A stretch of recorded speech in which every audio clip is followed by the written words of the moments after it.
Animals.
That was the Hoi 4 Communist America anthem.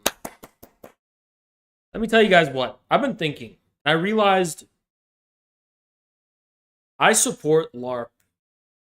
And I like LARP. I like LARP and alternate history and Civil War reenactments. And I like LARP. I like LARP. Okay?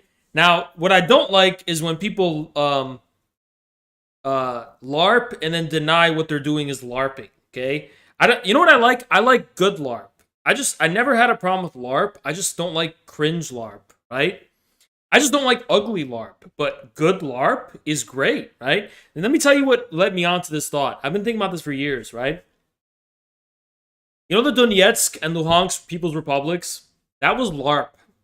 You know that? They were literally LARPing. They LARPed all the time making those republics. It was literal LARP, and it was fucking cool, and I liked it. I like communist LARP. American communist LARP. The dude living in Idaho who's got a Soviet flag in his garage and collects like World War II fucking Soviet guns and shit. I like that. I like that. I like LARP. I'm pro LARP. Okay? I don't know why, because I think you can. I mean, LARP is cool. All right, let's. Okay, picture talking to someone and they're one of these Idaho people or whatever, some Kansas, Nebraska people in their fucking garage in the backwoods. You go up to them and say, you know what? What if we had in America where we Americanized the steel mills and the fucking mines and the natural resources and the energy grids and the energy and the oil, and we nationalize all of that, but we also have a market for the people where you can have your own shit, and you basically nationalize the infrastructure, but we actually still get to have our own homesteads and farms and businesses. I mean, don't you think people would get on board with that? Don't you think people would like that idea of like a fucking communist steel America?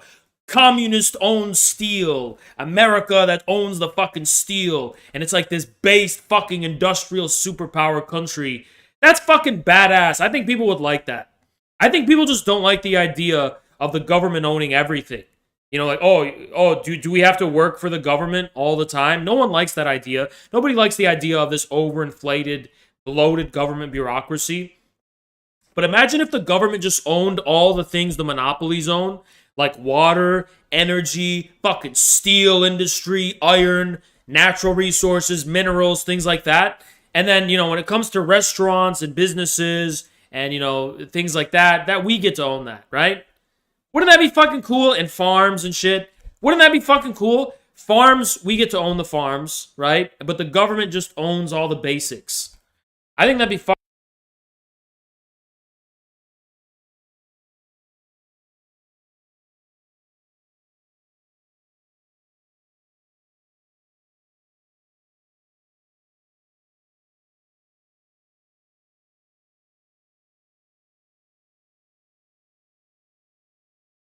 All right, everybody, give me a second.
Now, I heard a noise. Oh, okay, Destiny's cracked here. Thank you so much, man. I heard that noise. I heard that noise. We got some solid orange going on. We got some solid orange going on.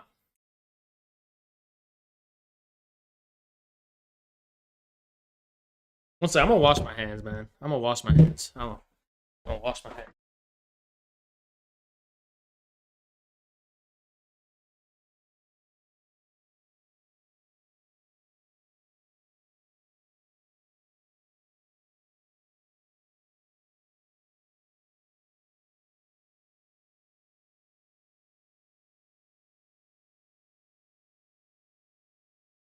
So, I've started to kind of become obsessed with alternate history. And the reason I'm obsessed with alternate history is because to me, it's like this zone. Alternate histories are not just fiction, it's not just LARP, it's hyperstitions. It's all these different imaginings of these different potentials of timelines. And I really fucking like alternate history, especially alternate communist history, like the USSA timeline where America becomes a communist state. I mean, it's just so fascinating and cool to me. Alternate timelines are so fucking based and so cool. And I've really become fascinated with them to the point where I kind of want to play a strategy game, or I want to play Hoi 4. What is Hoi 4? Can someone tell me what it is? Is it fun? Is it watchable on stream? Should I play it on stream? Should I stream Hoi 4? What kind of game is that? Is that just a boring game? Or should I be a strategy game streamer? I never really liked them too much, but I could adjust to it. You know, I could adjust to it.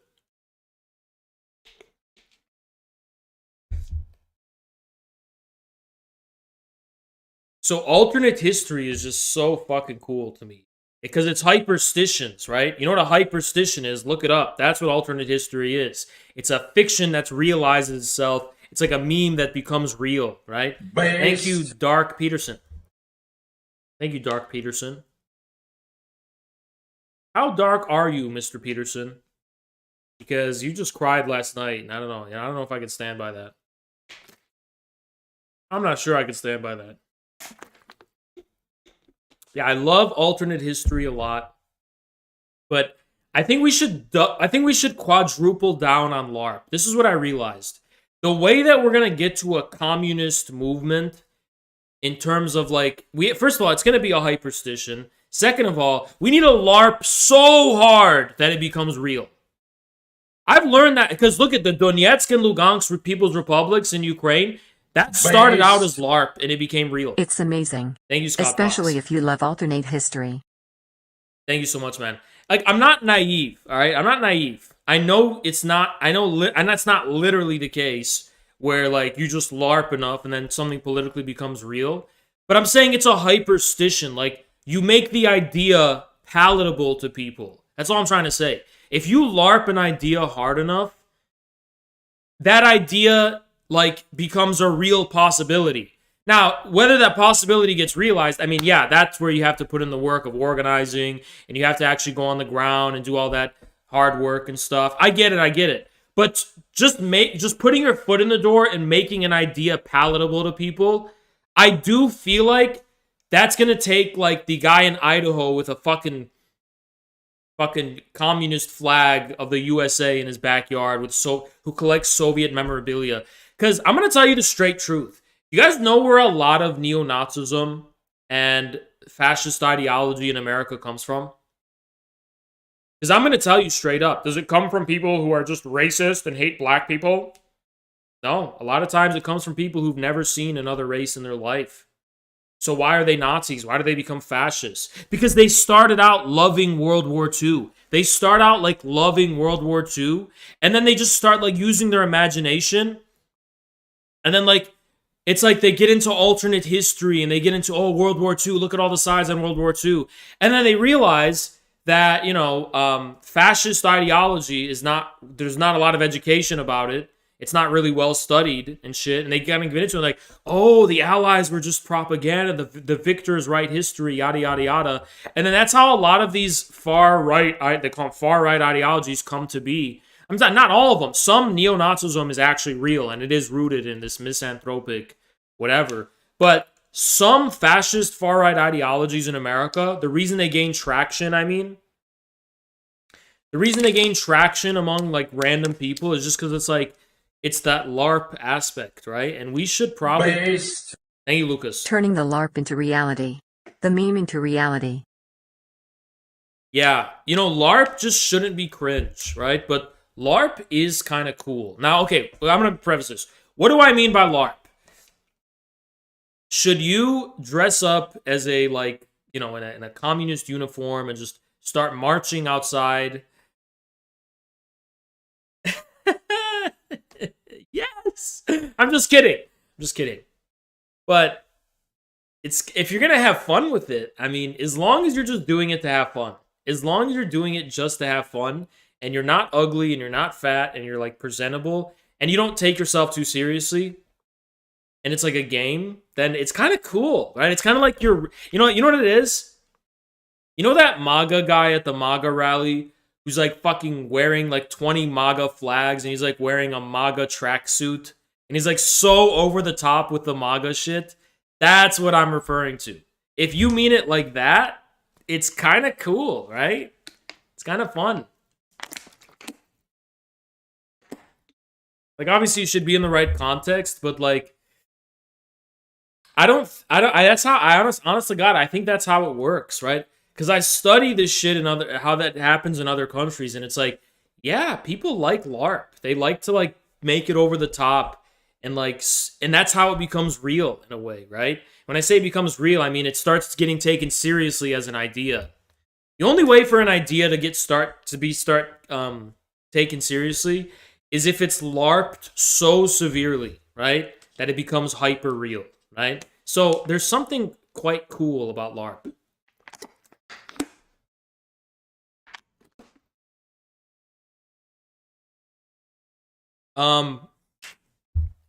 Americans love LARPing. And when I say Americans, I mean rural country Americans love to LARP.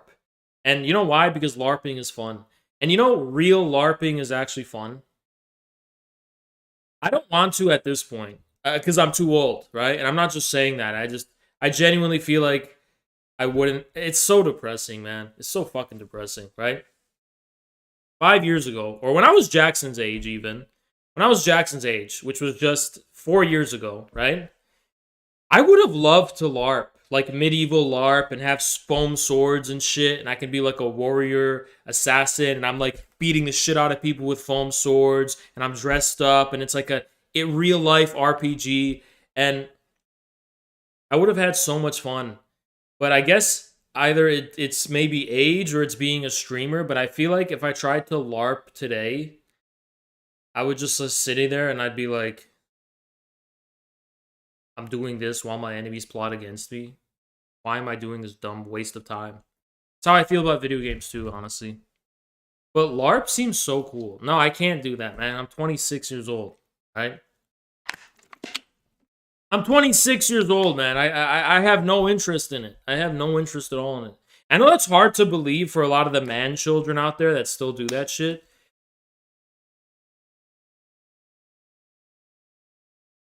But I've always aged very fast. Hold on, give me a second.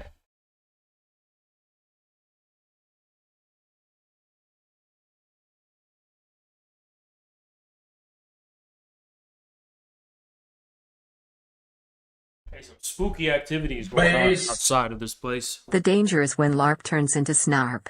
Landy and Sniper's dish and misusing the snomogram to bring the snoocher to the present. Shut the fuck up, Janar, but thank you for the dono. Thank you for the 10. But yo, bro, just come on, shut the fuck up. That's crazy shit, bro. That crazy shit, bro. That crazy female humor type of shit.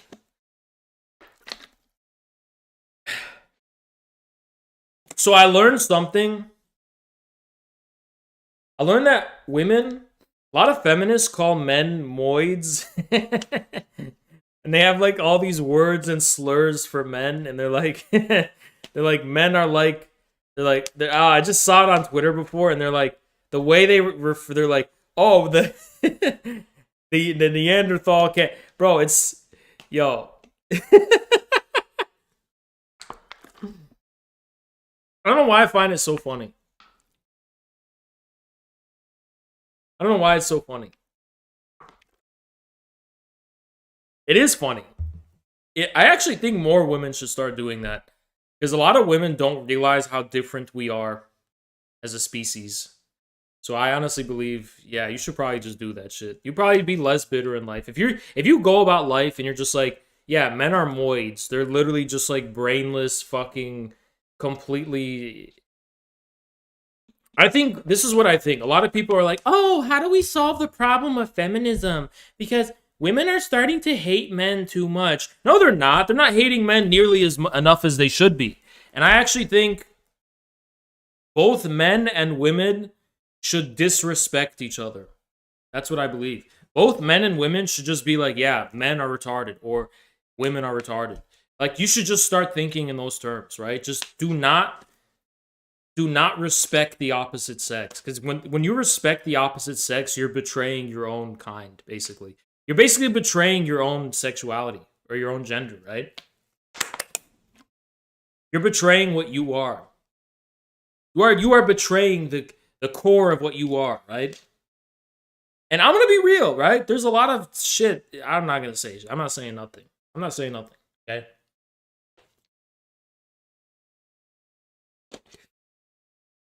But back to LARP.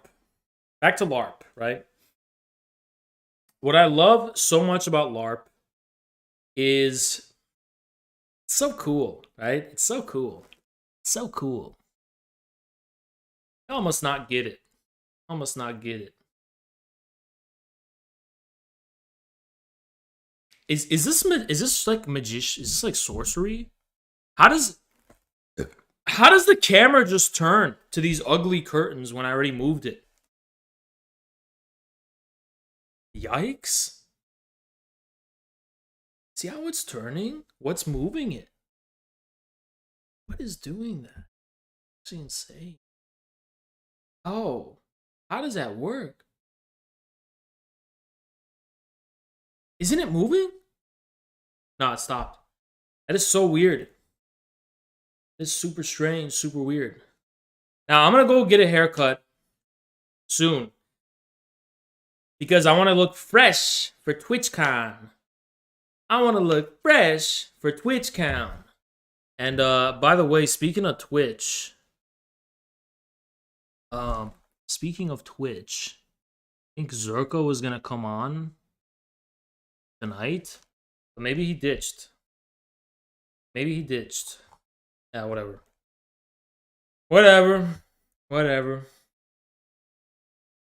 I talked to him earlier today, and he said he wanted to come on because everyone's coming to YouTube. But isn't that crazy? Everybody's just coming to YouTube now. I guess YouTube's the next. Twitch is just a sinking ship, and everyone's jumping ship away from Twitch. So I got banned from Twitch, and everyone comes to YouTube. I got Miss Donos. Which one? I didn't get Miss Donos. What are you talking about? I don't see any. I don't see any Miss Donations. Dark Peterson, did I miss yours? Thank you, Dark Peterson. Appreciate you, man. Lucas. Oh, Lucas, thank you. All right, those are the two? I think those are the two, right? Did you buy a rock from the rock girl? How do you remember that? I'm actually kind of shook that you remember that. It's such like ancient history. How the fuck did you remember that? I feel like this shirt is not the move.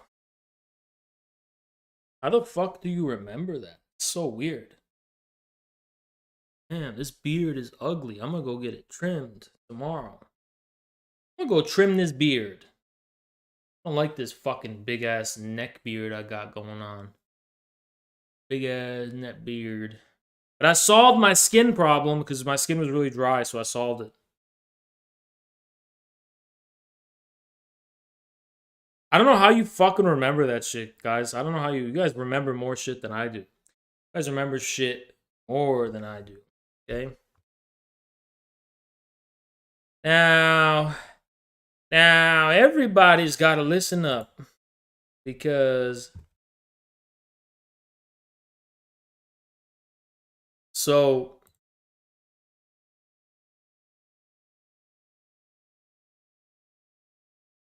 I would not advise going to TwitchCon to meet me. If you want to meet me, come to New York. Guys, come to New York the 15th of October for the Schiller Institute Conference. It's selling out. It's selling out like hotcakes fast. Go get your tickets right now. It only seats 250 people. I think actually only 200 people. It only seats 200 people. We already got half of them set. And there's more, you know. You better get those fucking tickets and get your ass to New York. I don't care where you are. If you're in goddamn Timbuktu, sail a boat, come to New York. No excuses. I'm just kidding. I'm just kidding. And as far as LA is concerned, I don't know when I'd be going to LA. Jackson, I'm going to go to LA as soon as Jackson got a plan. As soon as Jackson got a plan for the change my mind shit, I'll go to LA. But if there's no plan, I don't want to, because this MAGA shit fell through, and it's kind of really disappointing to me. And I really feel like I gotta start planning shit ahead, right? Before I make decisions. Do anything. Is the stream being throttled? One in the chat if the stream is completely fine and it's in a great state. One's in the chat if the stream is not being throttled and it's in a beautiful, great state. I think I didn't put tags in this stream. Yikes! I did not put any fucking tags. No fucking way I didn't put tags. Yikes! Yikes! There's no tags! Yikes! Yikes! I put 0 tags in the stream. Yikes! Major yikes! Everybody coming to YouTube would be dope. Yeah, I want to get your hopes too. It's the giant creators like Trainwrecks and all them. They're starting to not exclusively, obviously, come to YouTube, but they're starting to start streaming on YouTube and shit. And what Destiny did was actually, I'll hand it to him. It was pretty smart. He basically, I don't know, yeah, that guy. I'm reading something. I'm gonna hand it to Destiny, right? He's not that stupid, or I don't know if he's got a handler who's telling him to do all the right things. It seems like he's done all the right things when he got banned from Twitch. He started collabing with Sneeko. He started getting in with that community. That's all really good optics and shit. And then he also not optics. I mean, it's good business strategy. Then he covered that fucking Twitch drama and monopolized it. Because Zerka was telling me about this shit. I haven't been keeping up that much, but he was telling me about it, and got me a little bit impressed. It's a little bit impressive. And then get this. Apparently, he's interviewing Jordan Peterson Saturday. So I think you're gonna have to sell your. And then I saw one other thing, and I'm gonna talk about this. I saw one other thing, right? So I saw Hassan on live stream fails. I think a friend of mine sent this to me. And Hassan was on live stream fails, and he said something like, oh my god, DGG made me hate my life, made me want to quit streaming, and also made me want to, some really dark shit. And he was like, yeah, and I was scared they were going to turn me into a lol cow. And I was like, I was so baffled by that because I was like, how can a guy who's got like 50,000 views concurrently say that, right?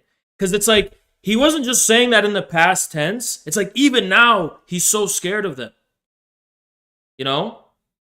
And I'm like, why, right? And I did not understand that. And that's why I think, sell your Hassan coins, because that doesn't sound like a powerful streamer to me. That does not sound like a robust streamer who's like confident that they have a good brand, they have a good ideology, they have a good setup going on. I feel like that guy don't know what he's doing, right? Hassan. And it seems like in the feud between Destiny and Hassan, I think just as a pure war of attrition, I think Destiny's going to outlast Hassan. I really do. I think he's going to outlast Hassan. Against all odds, he probably is. Probably is. So whoever has Hassan coin, I would sell that shit. And I'm really glad Hassan and me never became friends because yikes. Yikes. Major yikes. That guy has no idea what he's doing. But the thing about him, I don't know if I should even talk about this, but the thing about him saying like, oh my God, GGG made my life living hell. Okay, like literally for like 3 weeks, or actually probably more, probably like 2 months. So for like 2 months, nearly 2 months, I think maybe a month and a half, since the February special military operation to May even, I think. I don't know. I don't remember that much. That like I was I was like the most targeted person by DGG. I was the most targeted guy. You went to their subreddit, way more than Hassan probably ever was, okay? Way more than Hassan ever was. Because you know why? Because all that happened to Hassan was that they would write paragraphs critiquing him, and they would still be serious. Me, a lot of personal attacks from DGG. A lot of personal attacks. A lot of people, coming at me on a very... it made me want to quit. Nah, I mean, for real. A lot of personal attacks, all right? And the whole time, I think the peak of me being like angry at that community was when they basically challenged me to like go meet up and fight that guy. Remember that guy on Twitter who's like, "Oh, I'm coming to Lansing, and you better show up because we're gonna fight, or else you're a pussy." And this is everyone wants to see if I'm like an internet tough guy or if I'm the real deal. And at that point, I was so aggravated and so fucking angry that I was like, you know what? Fuck it. I'll go fucking fight this guy. Because like, I was so angry that the thing that was going through my head was just like, if I go and meet up with this fucking little punk bitch, that would be like that is the personification of the fucking community, right? So that was the peak, right? That was the peak of me getting pissed. But beyond that, even though I was like, it's so weird. It's like, I'm a streamer who came out of nowhere. Literally came out of nowhere. I've only been streaming for a year. And it's like, I went to a war with that entire community for like 2 months. And I didn't know anything about the lore. I didn't even know who they were. I have no experience being an influencer. And and here I am at war with them. And honestly, I kind of reflecting back, I always kind of critiqued myself, and I was like, why did I let them get me so pissed with that Ellen fight? Why did I let them get me so pissed? I did a self-criticism, a Maoist self-criticism. Because like really it wasn't because this is the thing, I will say this, it really wasn't that bad. Like, I'm sure they mass reported the shit out of me, which was the main thing, right? But that's probably not the tipping scale for why I got banned on Twitch. Because I got banned in April, right? That was like months after they started mass reporting me. But here's the thing. DGG, they never doxed me. Nobody ever threatened me.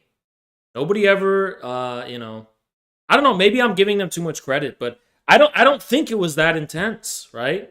Even at the peak of all the negativity they were throwing my way, it was not really that big of a deal, right? It was just like, okay, I made the Redditors mad. But like it wasn't. I don't feel like it was. I'm just trying to say like I could never put myself in Hassan's shoes because like Hassan didn't get that kind of fucking hate. Because listen, they couldn't hate Hassan the way they hated me. Why? I'm a fucking pariah. I'm the North Korea of the fucking internet. It's all they could literally say anything about me. It don't matter, right? I don't have any rights. I'm a rogue state, okay? Hassan, they have to still like be human and like civil and decent towards. So I'm trying to say is like, you know what, Hassan, bro, you like what a baby. You know what I mean? He's such a baby, you know. I'm fucking the. It's like I'm the rogue state, North Korea, and I got all this shit coming at me, and I'm like, okay, it's still the internet, you know. And then Hassan is like fucking Canada, and you know, fucking Macron was slightly like making a joke about him, and then what? He's just like saying he's getting, unless I'm missing some crucial details. This is what I'm trying to say. I feel like I have thicker skin than streamers who have been in the game for years. I feel like I have way thicker skin, right? Hassan didn't get a fraction of what I got, and I still didn't give a fuck, right? I never got to the point where I was like, I'm gonna quit streaming. This is my... Nope, I never got to that point. Never got to that point. Matter of fact, lefties were way more vicious. I will say that, way more vicious. Yeah, lefties are way more vicious. Lefties are the only ones who are like, yeah, I'm gonna just try to go after his family and like dox him and like fucking go threaten to kill him and shit. You know what I mean?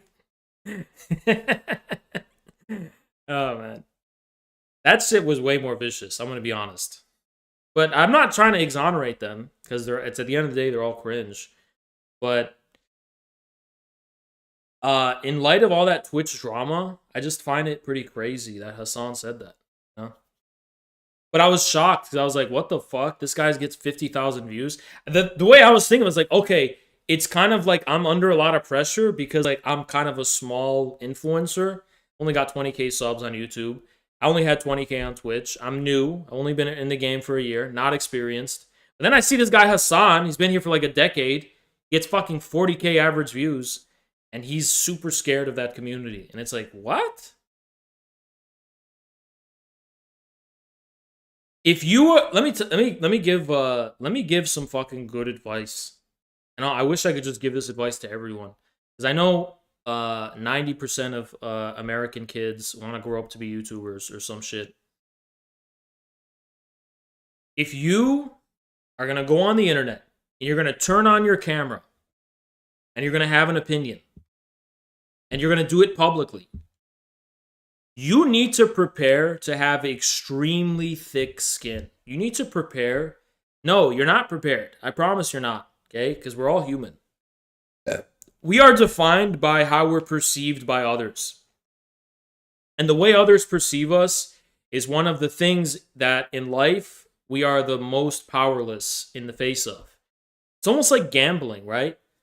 We can't control if we're going to win, and that's why we're so addicted to gambling, because it's like if we win, we feel like we're being blessed by God or some shit, right? We want to feel like the other likes us. You know what I mean? So when you turn on your camera, you take a risk. Are they going to like me or are they not going to like me? If you want to be an influencer on the internet, this is the best advice I could fucking give you. You need to give a fuck in terms of measuring your success, but in terms of your sense of selfhood, your soul, your spirituality, your spiritual well-being, you need to not give a fuck what the internet thinks of you. Now, I have to give a fuck what the internet thinks of me because it's my job, right? It's how I get paid. But that's business. When I log off, when I turn off my camera and I like look in the mirror, I don't give a fuck what the internet thinks of me. I don't give a fuck. It makes no difference, right? There's nothing the internet can do in terms of cruelty to me that I haven't already prepared myself for in some capacity before. And yeah, I've been shocked by the evil of the internet, but that shock and despair is only in the context of already having a spiritual position that can perceive it as evil, right? So that's a very strong position to be in. That's why I can turn on my camera and go live. You cannot go on the internet and just be like, oh my God, thousands of people are critiquing me. You got to deal with it, you know? And I'm not going to say I started out, let me put it this way. I'm a guy who, years of isolation where I didn't give a fuck about society. I'm a guy who practiced fucking Landian black magic and fucking went to the 20th dimension. And I don't even inhabit this realm anymore. Okay? And even despite all of that, the way the internet first received me did affect me. Okay? Remember when I was on Twitch? And I was for the first time being exposed to chats with thousands of viewers, like Zerka's chat, other communities, other chats, other kinds of things. And it's like, this shit does get to you, right? It gets to you because it's like, you're trying to rationalize it and make sense of it. Like, why are they saying this? What are they saying this for? And that even happened to me. So if that can happen to me, it will happen to you. So you need to have a way to prepare for it, right? That's the nature of the internet. But I have a really hard time sympathizing with Hassan, who's been here for a long time. He's got 40,000 viewers, and he is so unfamiliar with how aggressive and mean the internet can be that he will openly complain about the most benign pushback that he gets. And that, to me, is fucking crazy. Thank you, Morlock. Appreciate you, man. Would you feel comfortable us talking about your early link to Reza? How did that go down? I'm a pretty private person. I don't like to talk about people.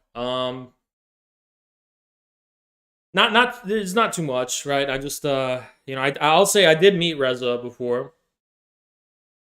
And he's a great guy, right? He's a great guy, both in terms of character and obviously in terms of intelligence and his contributions to humanity. But I think I have radically diverged from the shared perspective that we probably used to have philosophically and stuff. So I don't think he would be too I haven't kept in touch, but he probably hates me now, But I don't care, right? I still hold him in high regard. I've kind of taken a radical U-turn. But I will say this. This is what I'll say. At a time where I had no credentials, I had no graduate degree. I had no internationally acclaimed reputation. I wasn't a student. I didn't get any formal education. And at a time where I was just a random schizo on the internet. This has never happened to me before, by the way. A random schizo on the internet. I don't have clout. I don't even have a following. I have nothing, right? People like Reza. It wasn't only him, by the way, but it was others too. They judged me by the content of my words. They saw writings I produced. They didn't care about my level of credibility. They didn't care my credentials. They didn't give a fuck about that. They were able to appreciate what I wrote just on the basis of the content. And I've never been recognized like that in my life. Ever. I've never been recognized like that in my life. So those people are very sincere, right? And they're very much sincere about their commitments to the development of the intellect and of philosophy. And they're the real deal, right? And they're so welcoming, right? They're so non-dogmatic. They're so open to other perspectives. It's like nothing is off the table, nothing is off limits. So that is the biggest, that's the most lasting impression I took away from that. And that's it almost makes me feel bad how like radically I've diverged from the shared maybe politics or ideological perspective, even philosophical perspective. But um yeah, but despite that, you know, they're very much I'm in debt a lot. And I don't want to I don't want to point any fingers or whatever, but like I don't know if I would have, and when I say like I don't know if I would have the confidence to have become the monster that I did if I did not get that recognition. I probably would have just stayed a hermit and not have gone in public. But that I don't know, I don't want to incriminate anyone because after all, I am a monster. I've become a monster. And I fully admit that. But I feel like that's what we need, or not we, but that's what the current situation needs is a monster. But yeah,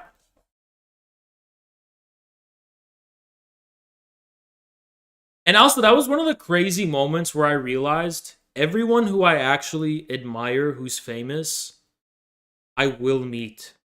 Because I don't care about famous people. Ask me to name famous people. I don't care. Kim Kardashian, I don't want to meet her. I don't want to meet her. Kanye West, I'd love to meet him, but I don't sit here and read his books and shit, right? But I feel like everyone who I've given my attention, I've met them. Like for example, Zerka. I used to be a chatter in Zerka's chat. I used to be a viewer, right? Same thing for Reza. Thank you, Kim. Appreciate you. Is perception not a byproduct of awareness? So other people not are just the reflection of the illusion of the self so it can sustain itself? You just lost me, dude. But I'm gonna read it again. But thank you for the tip. I'm reading that again. Is perception not a byproduct of awareness? So other people not are other people not just the reflection of the illusion of the self so it can sustain itself? No. No, I'll tell you why. I'll tell you why I don't buy that. I understand your question now. I don't buy that because it presupposes an epistemic conceit of selfhood that is impossible. Maybe the primary site of the disclosure of our relations to others happens at the level of our ego and the self. But our relationship to others is genuinely an open, contingent, and undecidable, and yet essential sphere in the determination of our selfhood. So others do impose something radically novel and undecidable to our sense of selfhood. And I that's why I hate people who try to say, oh, I'm above it all. I don't care what the internet thinks of me. I don't care what others think of me. Yes, you fucking do. And I'll propose an experiment. Let's say you're like, oh, I don't let others define me. So you're going to go on the internet and you're saying, hi guys. And then you're going to see like 1,000 comments of people saying, your nose is ugly. I'm going to guarantee you something. That person is going to constantly talk about their nose. They're going to be like, you know, people are saying my nose is ugly. I don't think my nose is ugly. Actually, my nose is not. And they're going to try to argue with the comments. They're going to type in the comments and argue with the people. Petty, the most petty possible shit. It's so fucking tragic, you know? The people who you expect to be the most, like, you know, serious and titanic, you know, above it all leaders, politicians, whoever you want, right? They're just as petty as anyone else. They're just as much at the mercy of the crowd as anyone else. It's like the crowd can steer people like a fucking car, right? That's what DGG was trying to do to me. And in some cases, it kind of worked because, yeah, I went and met up with a guy to go fight them, right? So that was them like steering me like I'm a car, right? Just by the crowd. And every single human being works the same fucking way. The range of what your interests are, the range of what you invest with meaning, the range of what you invest with significance, the things that you invest with significance, all of those things are beholden to this undecidable crowd you have no control over. So my response to that is basically our selfhood is suspended in the other. We don't have a self that's absolute. We don't just have this, oh yeah, I'm going to look myself in the mirror. We can have, this is all we can have. All we can have is confidence in the steering wheel. We cannot have confidence in the fucking car. You can have confidence in the steering wheel. That's what confidence means. Confidence means I'm going to look myself in the mirror and I'm going to say, I am steering in this direction. But you can't change the way the crowd determines, the sights you're going to see, if you want to put it that way. You can't determine that at all. You have no control over it. Every single human being is beholden to the socius in a way they have no control over. And self-confidence, all that basically means is not that you're going to be above it all, but that you're going to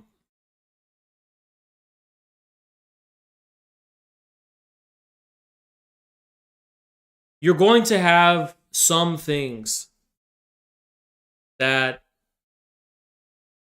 let me try to phrase this in the best way. Self-confidence, all that basically means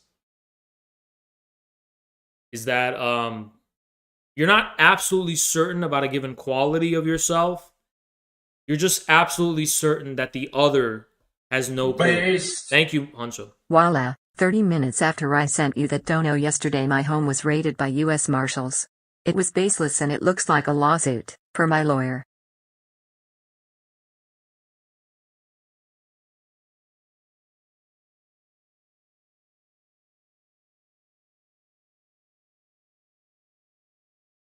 Yo, Hancho, are you serious? Well, thank you for the fire. Are you serious?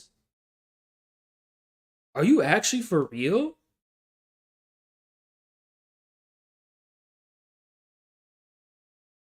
Are you for real?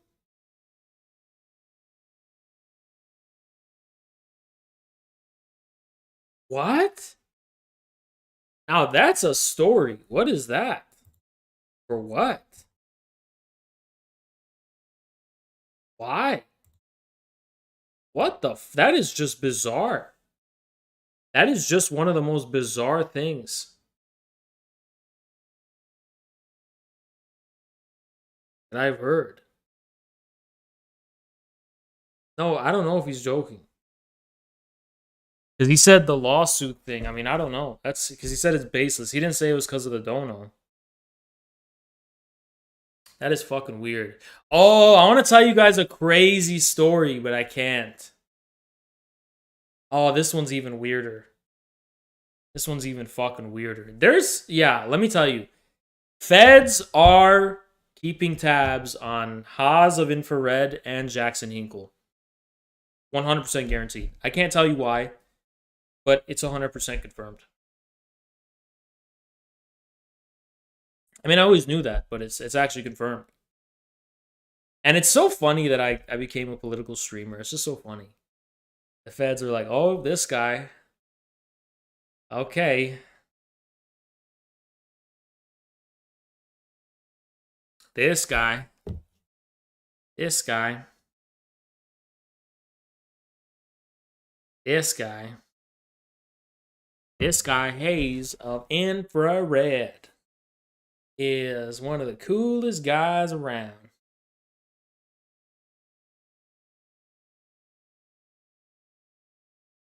I think my hair looks stupid. I think it looks a little bit stupid right now. I fucking hate how I look. I'm gonna be real. I hate this shirt. I'm changing shirts. I don't like this shirt. I'm changing. I don't like it.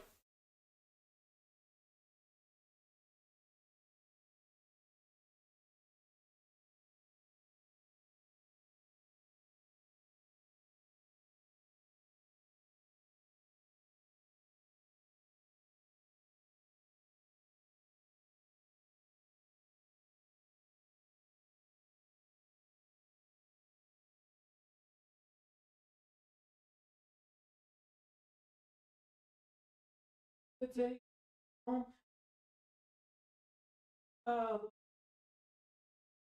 take me.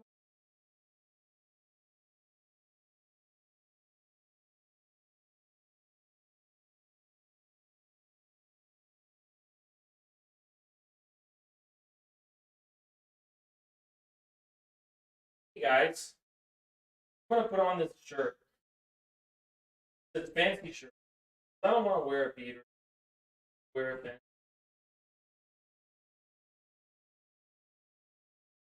Then I say, home, wherever you fare is follow. Waiting for you to take my hand. That's the plan. Taylor Swift is such a great influence on America. How do I look? How do I look now? This shirt, a bit tight, right? Shit is a bit tight. I'm gonna put it on. Proper shirt, proper dress. I'm gonna be going out tonight.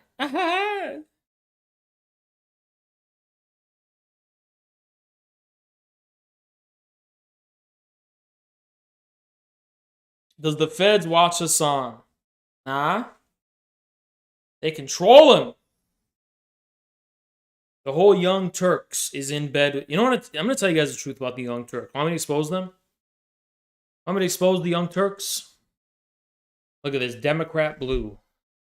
What I look like right now. I look like the Young Turks right now. Okay, let me tell you guys what's up with the Young Turks. All right?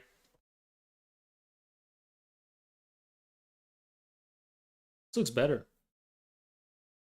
But my hair is a little strange. But let me tell you guys the scoop on the Young Turks. So the Young Turks. This looks stupid as fuck, man. This looks dumb as fuck. The Young Turks. This looks better. The Young Turks. Young Turks. Basically, what we're dealing with the Young Turks is that this fucking shirt is so fucking tight. This beater under this is so fucking tight. I must be gaining weight. So he...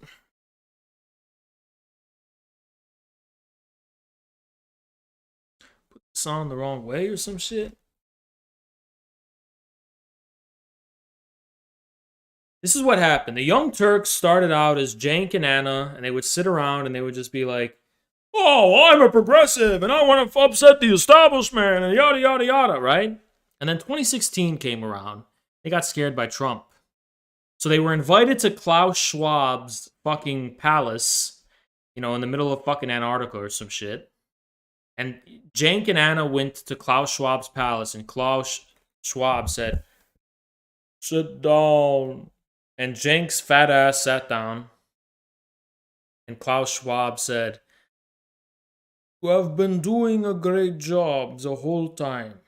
And then Cenk goes, what do you mean? You're a billionaire. I've been fighting against you. And Klaus Schwab, oh, you have much to learn, Cenk. And then he put Cenk in like a small pod so he can like absorb all the info of the true agenda of the globalists and like the whole cosmic war that's going on, the occult forces and everything. And then Cenk came out and he's like, oh my God, This is so much bigger than I thought.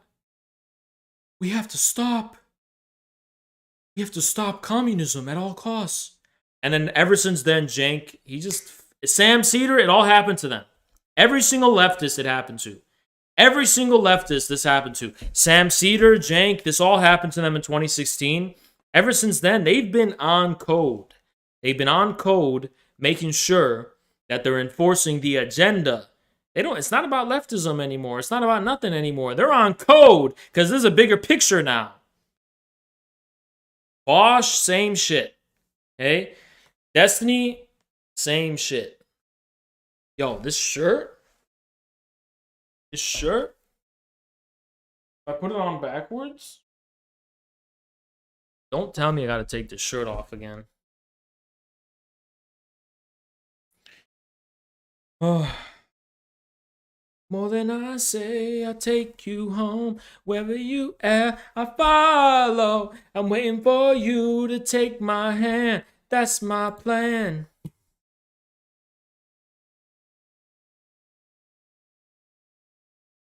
That's what happened to the Young Turks, the Young Turds, and Cenk. And that's what happens to all leftists. What happens if you're placed into the pod? If they don't place me in the pod because they know I've taken my side. They know which side I've taken. And so they don't bother. They're like, okay, Haas already knows how big this shit is. And he already chose the other side. It's red versus blue. There's red versus blue. I've taken red. I'm red all the way. They know that. They know that. This is an astral war. It's not about principles. It's not about values. It's not about ideologies. It's not about concepts. It's about something beyond your wildest dreams. And it's astral. It's astral in scale.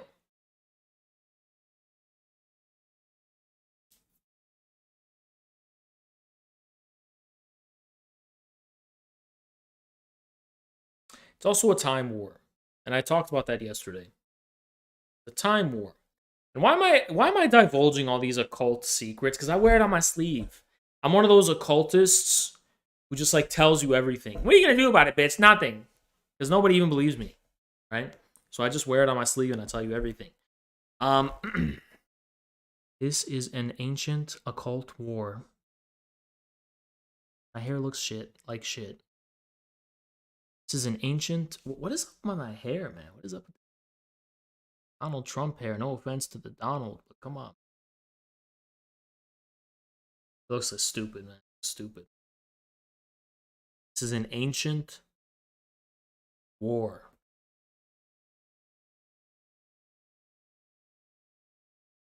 And I don't know how long it's been going on. I just know it's been going on for a long time. And I don't know when it began. I don't know when it's going to end. But I took my side. Took my side. And I don't know if I took the side of evil or if I took the side of good for certain. Only God knows, right? Only God knows. Only God knows.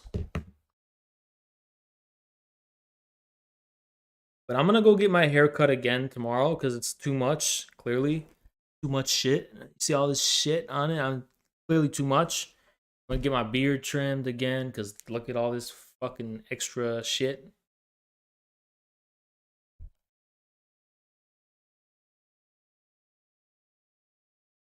More than I say, I'll take you home. Wherever you fell, follow. Anyway. Is the new Italian Prime Minister controlled opposition?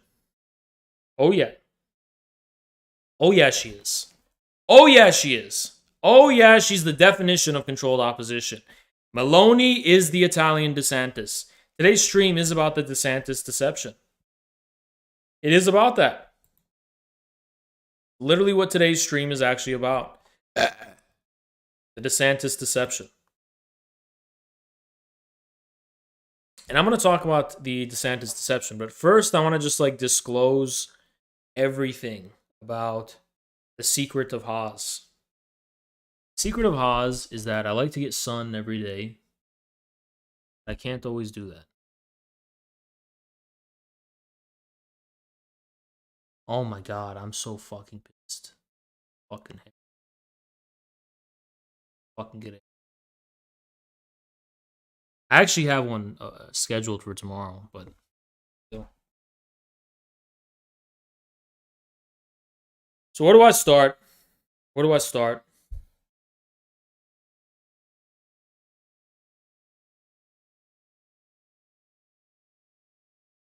Where do I start? I think I'm gonna start with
okay.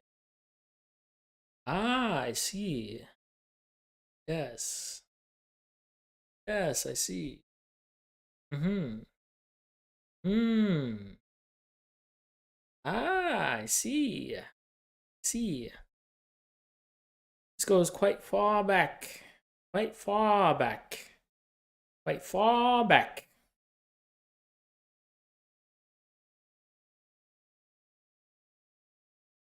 More than I tell to take you home. Anywhere else, follow. Man, for you to take my hand. That's my plan.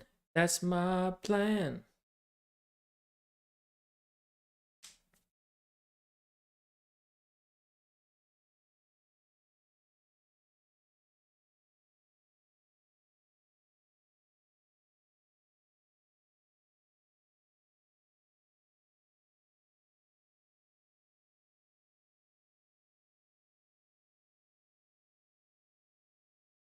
Everything's on the surface. A lot of people think that these politicians and these leaders, both of Russia and America, and every country for that matter, China, every country, they have this idea that people meet in secret in these rooms or these mansions, like Eyes Wide Shut, where they perform these rituals and this kind of magic. And I've seen some evidence for that, but not nearly enough for it to be definitive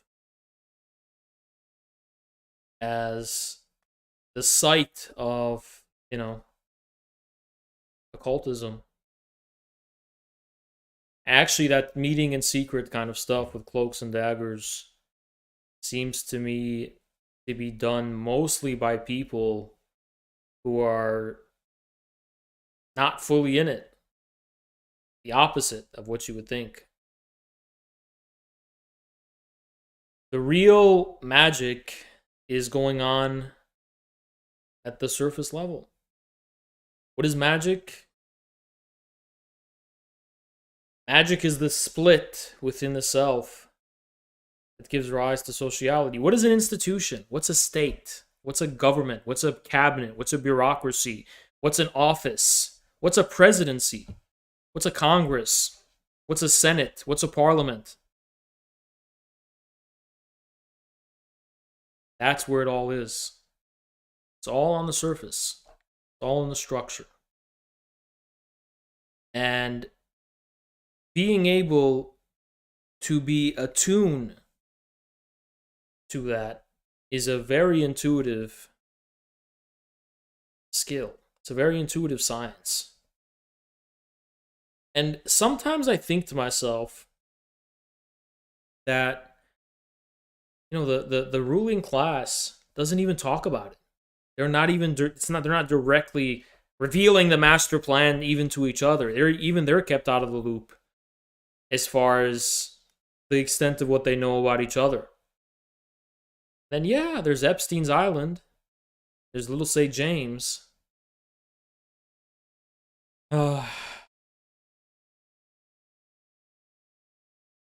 feel like that is really the surface. Really, I feel like little St. James was just a piece of this web, this puzzle, most of which is on the surface.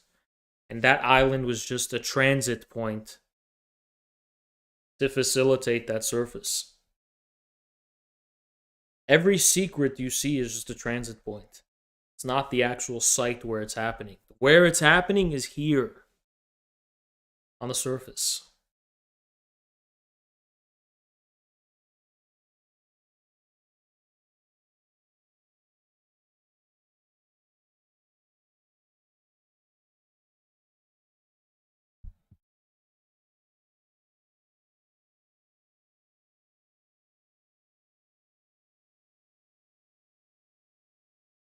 I will give you the definitive truth right now, right? I'll give you the biggest pill ever.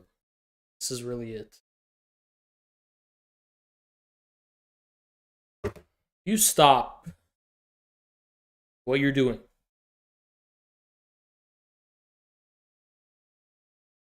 and you somehow detach yourself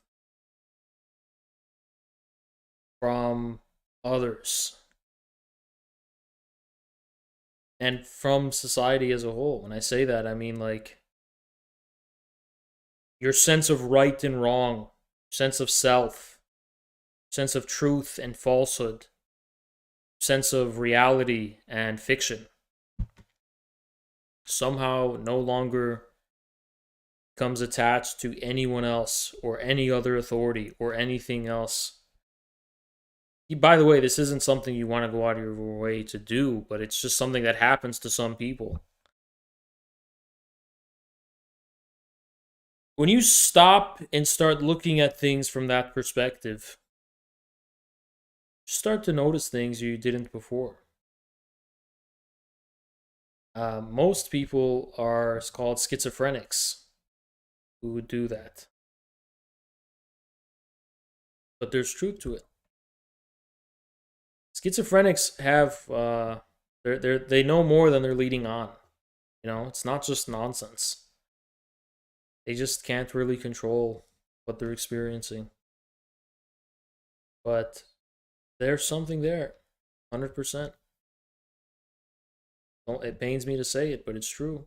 There's something that is behind all that nonsense that tragically makes sense at some level.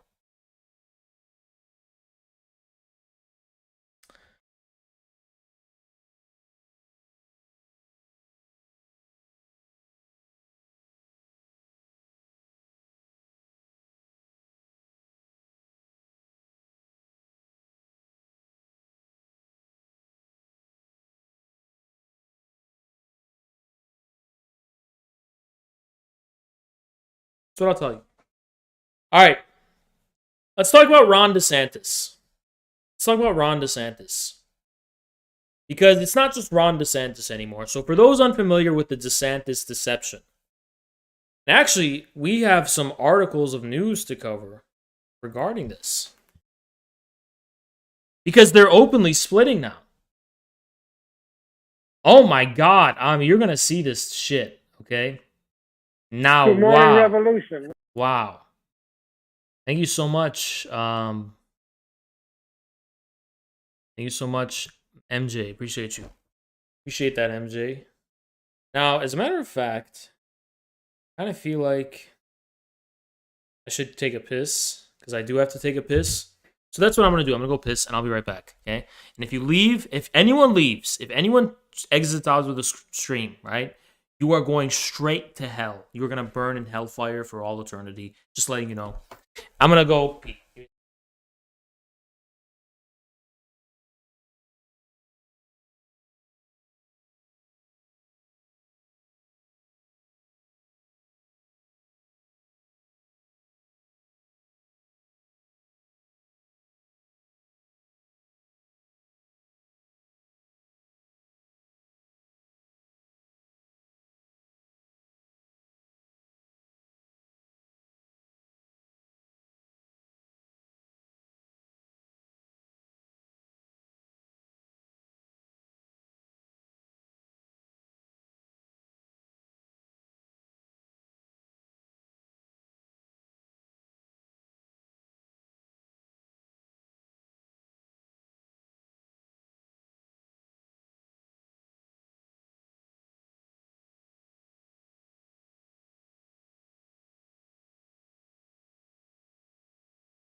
Look at the 40 people who left.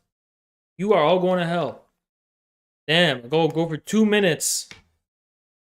What a bunch of scumbags. I don't even want them coming back.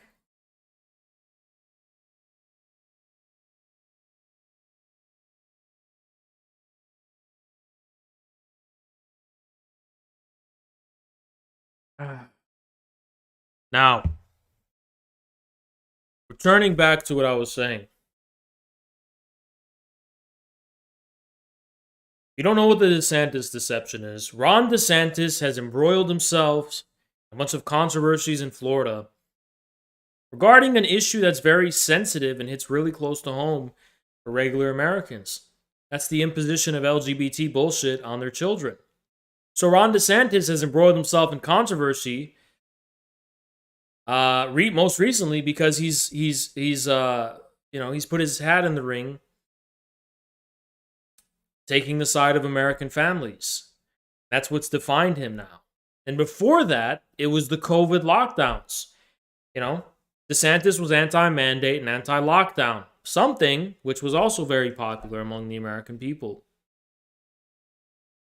So Ron DeSantis came to be seen as this kind of leader, right? And he's being defined, and he's polarizing people. Oh, DeSantis or anti-DeSantis. And the people against DeSantis are the cringe libs with blue hair. People who are for DeSantis are, the real American conservatives.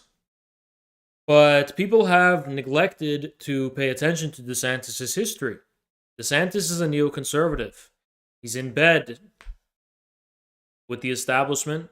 He's in bed with the lobbyists and the special interests in the swamp. He's a swamp monster.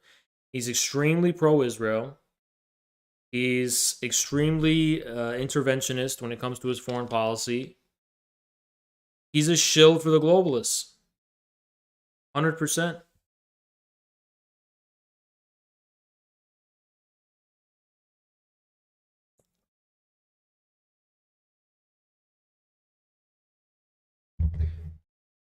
Klaus Schwab and the World Economic Forum want a guy like DeSantis.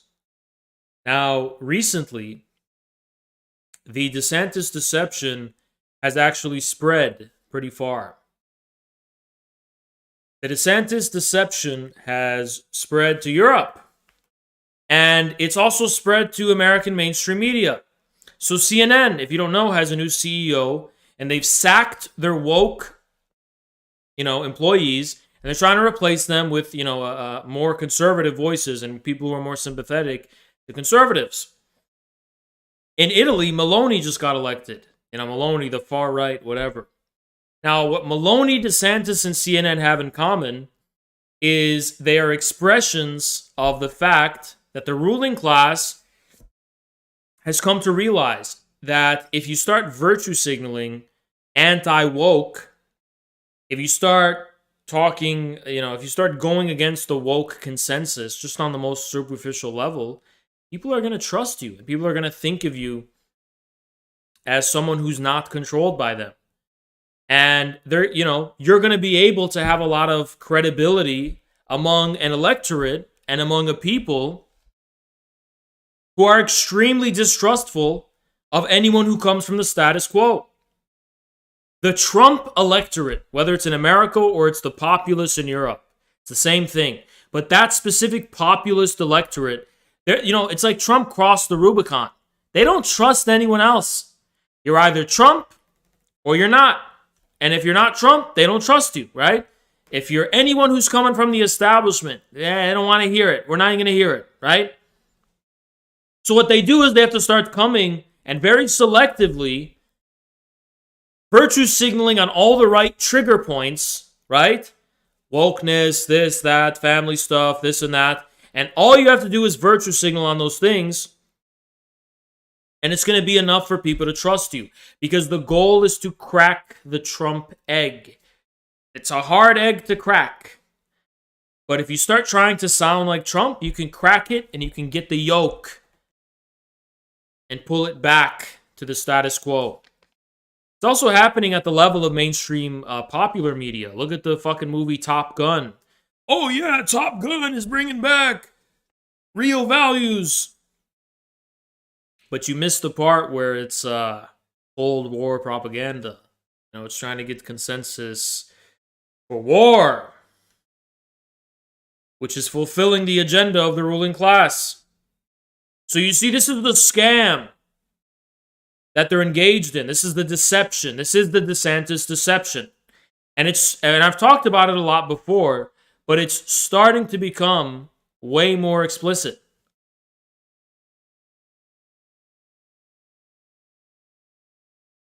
It's starting to become way more explicit than it was before.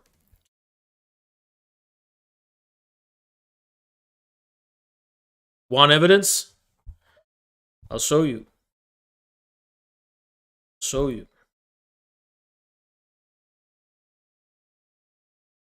Now, first of all, even the mainstream media is starting to take note. Hold on, I'm gonna show this first. So DeSantis actually attacked Trump, I think, recently.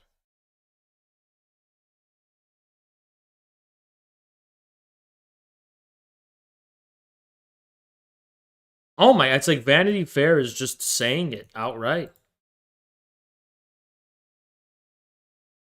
So, okay, there's a lot of stuff here.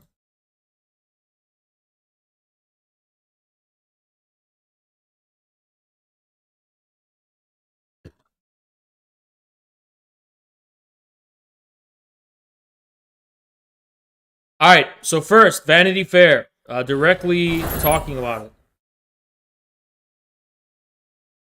Starting to see this from mainstream media outlets.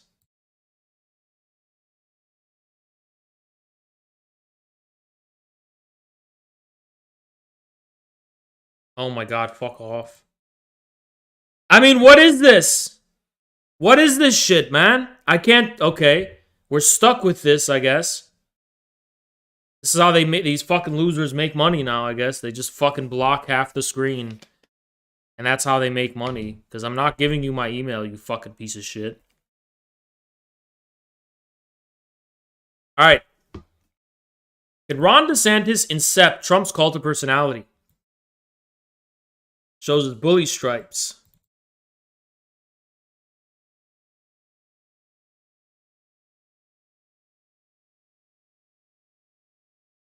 The would-be Trump slayer, Ron DeSantis. So this is the cover of the introduction to this, okay? Because M1, shut the fuck up. Here, check this out. Ron DeSantis, the making and remaking of a MAGA heir. The Florida governor, lib owner's successor in waiting to Trump's cult of personality. Is it any wonder he and the former president are already locked in a 2024 Cold War?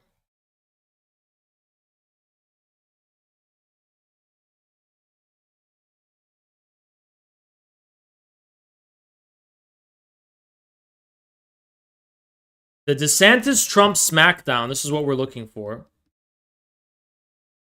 has been unfolding off camera, but it likely won't stay that way. In private, he trashes Trump. He calls him a TV personality and a moron who has no business running for president.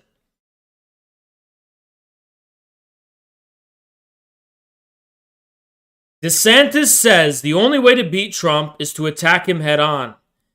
He says he would turn on to Trump during a debate and say, "Why didn't you fire Fauci? You said you were going to build the wall, but there is no wall. Why is that?"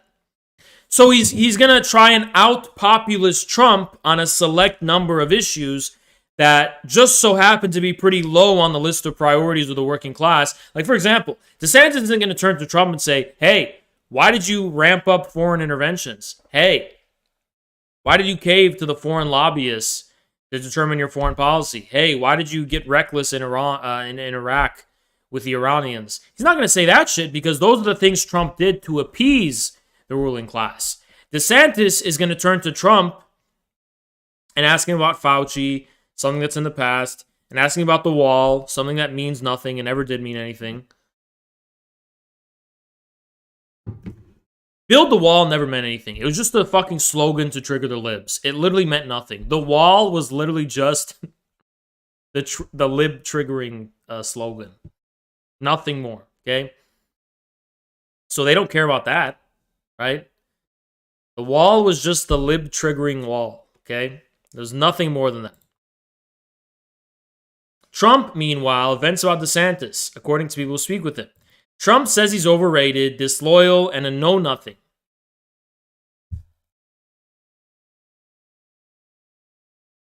And he's mad because he put DeSantis in the mansion. Now, let me critique Trump on this point, okay? Because Trump is not without criticism, obviously. Trump, why did you put DeSantis in power? Why are you helping these fucking rhinos? Why do you keep helping these fucking people who are not loyal to MAGA? You know? Because he doesn't have his own people. He don't have his own people because there's no independent political power in the MAGA movement. That's what we're here to change, because we want the MAGA movement to branch out of the Republican Party. We want to turn it into a third party, into a populist big tent, which MAGA is going to be a part of. In conversations, Trump reminds people that Congressman DeSantis was losing by double digits during the 2018 gubernatorial primary until Trump backed him. Facts. And DeSantis didn't acknowledge it. Trump says that to a lot of people, but in this case, it's actually true. Yeah, he made DeSantis. Well, he didn't make him, but he very foolishly ensured his victory over the Democratic opponent. Big mistake. This is my advice to Trump, okay? It's better to let a fucking Democrat win than let a fucking disloyal Republican win. Why? Because the disloyal Republican is coming for your ass. The Democrat is, all the Democrats are already coming for your ass. That's okay. You'll beat them in elections. That's fine. That Republican that's not loyal to you, they're coming for your ass. They're coming. The biggest threat is always from within.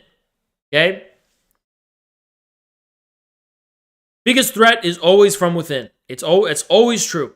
It's always been true. Look at fucking me, right? So DeSantis is going to be the knight in shining armor for the Republican establishment.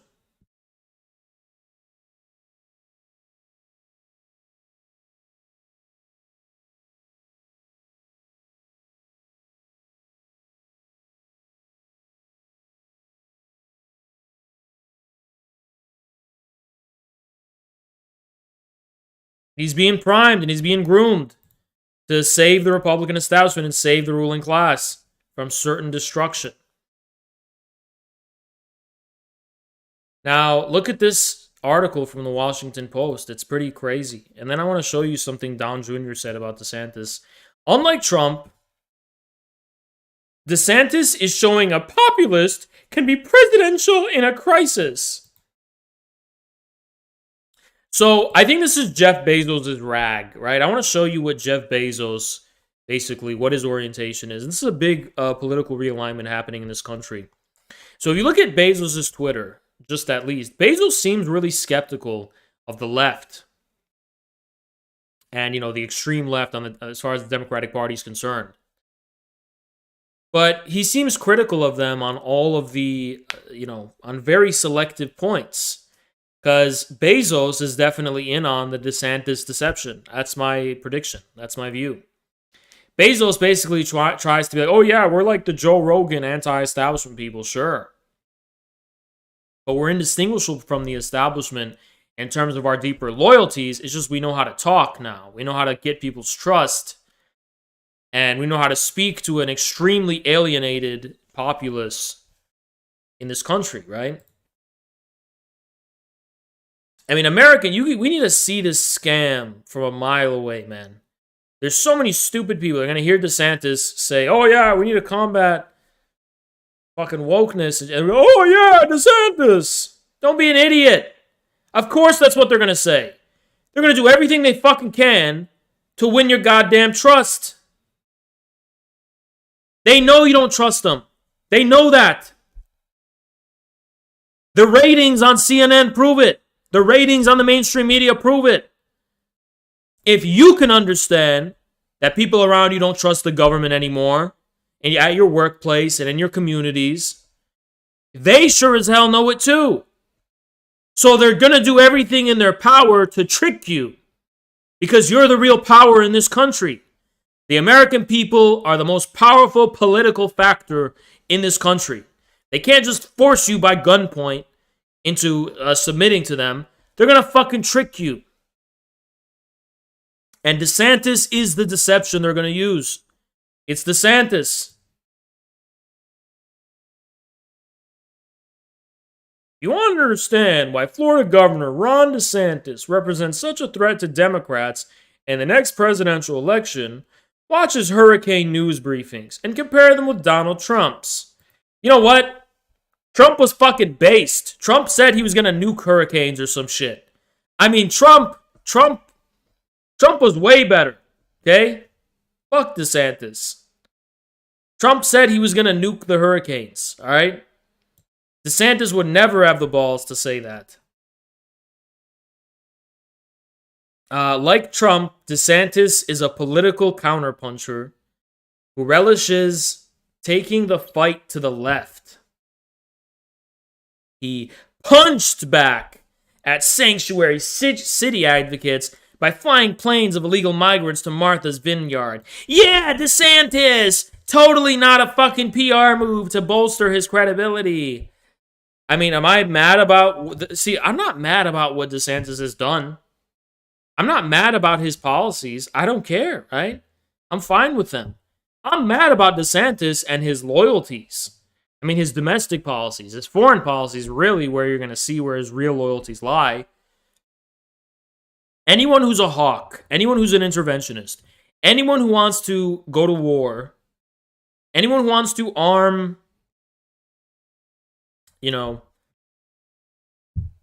foreign countries, they're in with the neoconservative agenda. I can promise you and I can guarantee you that. I can guarantee you that much. Okay? DeSantis has said nothing on foreign policy. Are you sure? Are you sure about that? Go look up what DeSantis thought about the Iraq War. Go look up what DeSantis thinks about the Middle East. Go look up what DeSantis thinks about Latin America. Go look up what DeSantis thinks about Asia and Taiwan. Go look up what he thinks about fucking anything. Go look up what he thinks about Ukraine. Has DeSantis critiqued Ukraine at all? Even once? Has he done it? I would be shocked if he did. No, he didn't. Because there's this Brexit City of London faction of the Anglo ruling class that appears populistic. They're funding Meloni. Meloni's an agent of the British. We already have that confirmed. DeSantis, Meloni, they're all part of the same fucking network from the City of London who are growing dissatisfied with some of these woke institutions because they're starting to threaten the ruling class as we know it. Not directly, like by virtue of their content, because they're so unpopular. They're starting to spur populist sentiment. They want to reset. What the ruling class is saying is they're basically saying this. They're saying, all right, you know what? All that fucking 5-year-old trans shit, we'll come back in like 15 years and shove that down your throats. Clearly, it's not working right now. So we'll bring in DeSantis, we'll bring in Meloni, we'll bring in these fake conservatives. Okay, simmer down. We got it. You're not ready for 25 genders yet. You're not ready for the 72 genders yet, guys. Simmer down. You loud and clear. We'll come back in 12 years when you forgot all this. See, that's their fucking plan. Even better yet, this is actually what happened with Reagan in the counterculture, actually. Go back into the past, you'll see this. So they're going to say, okay, guys, we're with you. We're not going to do the 72 gender thing. We're with you, right? Okay. But then it's going to still be pushed in the media. It's going to still be pushed by the corporations. It's still going to be pushed in the private sector until it permeates every aspect of your surroundings. And it's just a given. So during the counterculture, you had the crazy hippie shit and all the drug. The drug is the biggest thing from the counterculture. The drug proliferation, the drug culture that proliferated. The second thing is probably the sex revolution. But the drug thing is number one, I would say. And then Reagan says, I'm for family values. And I want to bring America back to the 1950s when we had family values. And we're going to go back to a time of sanity in this country, in America. Okay, Reagan said all that. It's nice, sweet talk. What happened to American society in the 80s? Oh my God, the 80s were the most decadent fucking, degenerate era in the fucking history of America. Yeah, the president was Well, all right. That doesn't change a goddamn thing, right? So that's what they're planning. They're going to have this pretend conservatives in power, but at the level of civil society, it's all going to seep in and take over. You're going to have that fucking same shit that you have, even worse probably, right? If you're a conservative and you're worried about the erosion, we're not even just talking about like traditional values anymore. We're talking about the erosion of the human species as we know it, because what it means to be human is being redefined because there's a transhumanist agenda.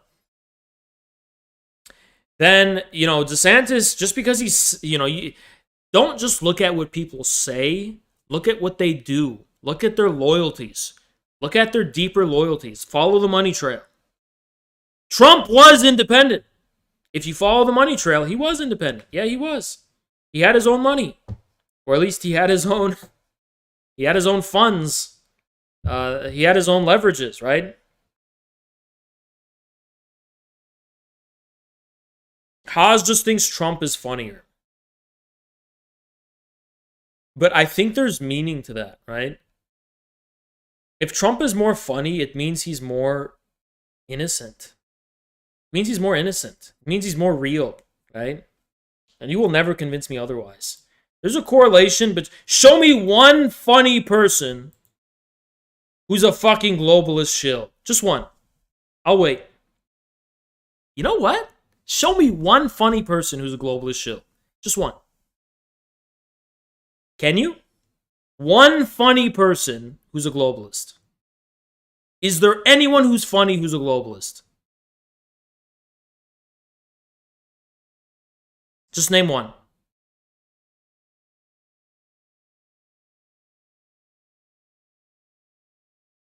Boris Johnson ain't funny. He tries to be funny. He ain't. Jim Carrey is scary. Okay, he's not funny. Eric Andre ain't that funny, and I don't even know if he's a globalist. Dave Chappelle ain't a globalist.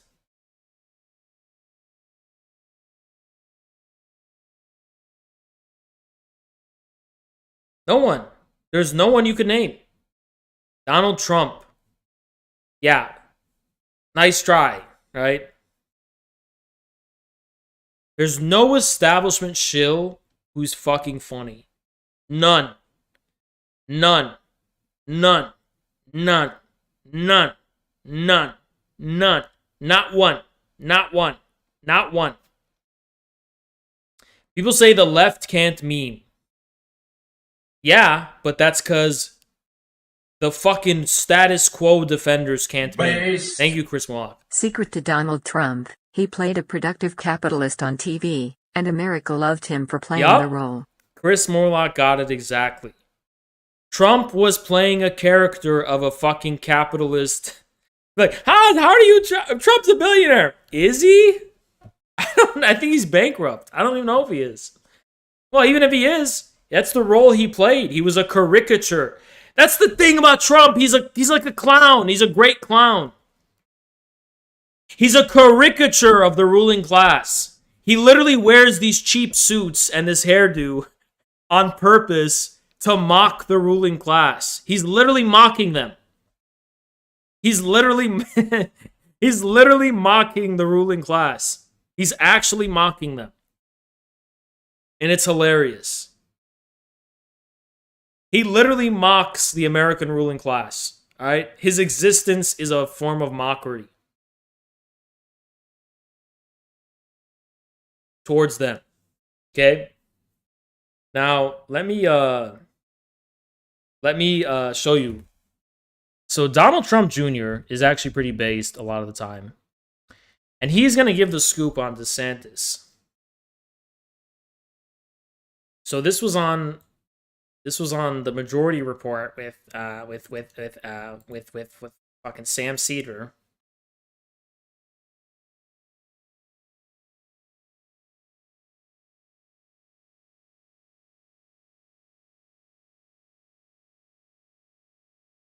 Uh-oh.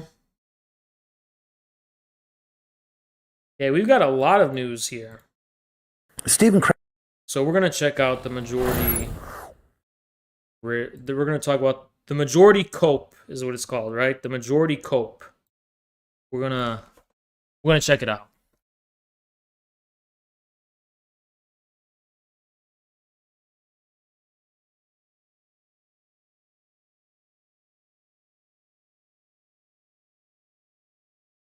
Crowder, who is, of course, embroiled in a war at the moment. We don't know on which front he's at. He's packing heat, of course. The war seems mainly to be about fact-checking certain things, like if Donald Trump's passports were actually taken or returned, or sort of minutia like that. Law enforcement centralized, militarized law enforcement. It's entirely consistent with their with their go platform. Back a little bit. We missed a little bit of that. They're talking, of course, about the FBI after having received 15 boxes from Trump, stored at Mar-a-Lago, stolen and hiding at Mar-a-Lago, getting a certification that all those things had been returned. Then obviously there was a leak. There was a whistleblower within the Trump organization that told the FBI there's still more there. And when Trump refused to hand those over... Dude, Sam, shut the fuck up, dude. Rights. They believe only in centralized, militarized law enforcement. It's entirely consistent with their platform. Hey, and I know we're going to go to Mug Club here in not too long where we can say whatever we want. But let me ask you this. Obviously, you know, you guys are in Florida and you guys were friendly and would campaign with DeSantis. And now people are talking about this election. There may be, you know, in the primary. Are you all, regardless, I'm not asking as far as who's running. Are you all still friendly? Yeah, listen, I don't know. I don't know anyone who probably did more, you know, in terms of events and stuff like that to help get him elected to, you know, to beat, you know, his, you know, meth head counterpart, you know, in the last gubernatorial election down here than probably me. You know, I know it was very close. Yeah. I know that Donald Trump probably got him over the line, and I think that saved Florida. You know, and again, I think you see what I see right now. Is, and I think you'd probably recognize that I'm probably one of the, you know, conservatives or Republicans out there that's more on the ground in sort of real America, probably than anyone. Yeah. You know, the base is probably actually stronger than ever. This week, you know, clearly put that to, you know, a whole new, you know, level. Let's call it nuclear MAGA. Yeah. Base. That's where the communist MAGA is a form of nuclear MAGA. It's the same idea. As they've tried to do, you know, where I see the pushback is sort of that donor class. Yeah. You know, they don't want a Trump because they want to pick up the phone, get the president on, and when they say jump, the president says how high. Yeah. You know, that's the distinction that I don't think anyone's talking about. You know, the sort of, you know, the Republican, you know, cabal and the donor class. You know, they want someone that answers to them. They want someone that needs. Give me a second.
Tell me, is it enough for you? Am I enough for you? Let's watch. Needs them and their dollars and stuff like that. So, you know, that's the only. And are you saying that DeSantis may tread that, he may kind of toe that line a little bit? I think it's different when you're an independently wealthy billionaire and you don't need those sort of dollars, and you have that sort of. You're just not as beholden to those people, and so I'm not saying anything about him. I'm just saying that's really, if there's any schism whatsoever, just maybe it's that because they want that control again. I think that. I mean, there you go, Donald Trump Jr. spitting facts. You see what he said? They want that control they lost, that they don't have with Trump. And DeSantis is their ticket in. That is the DeSantis deception, ladies and gentlemen. We've drawn on a lot of different people, yourself included, over those years. And that's why I wanted to come back to you specifically on the facts of the Trump org case. As you know, Sam, tons of talk out there. We go to people who've been involved or actually been at the scene. You know things that other people don't. And so I'm curious, when you see James say that it was pattern and practice for Donald Trump, Weisselberg, and the Trump org to mislead, misvalue, or outright lie about assets, does that strike you as credible, as possible, as something that fits with your experience, or not? Well, I don't have the experience into his financials. I was around the office, obviously, for 6 years or so.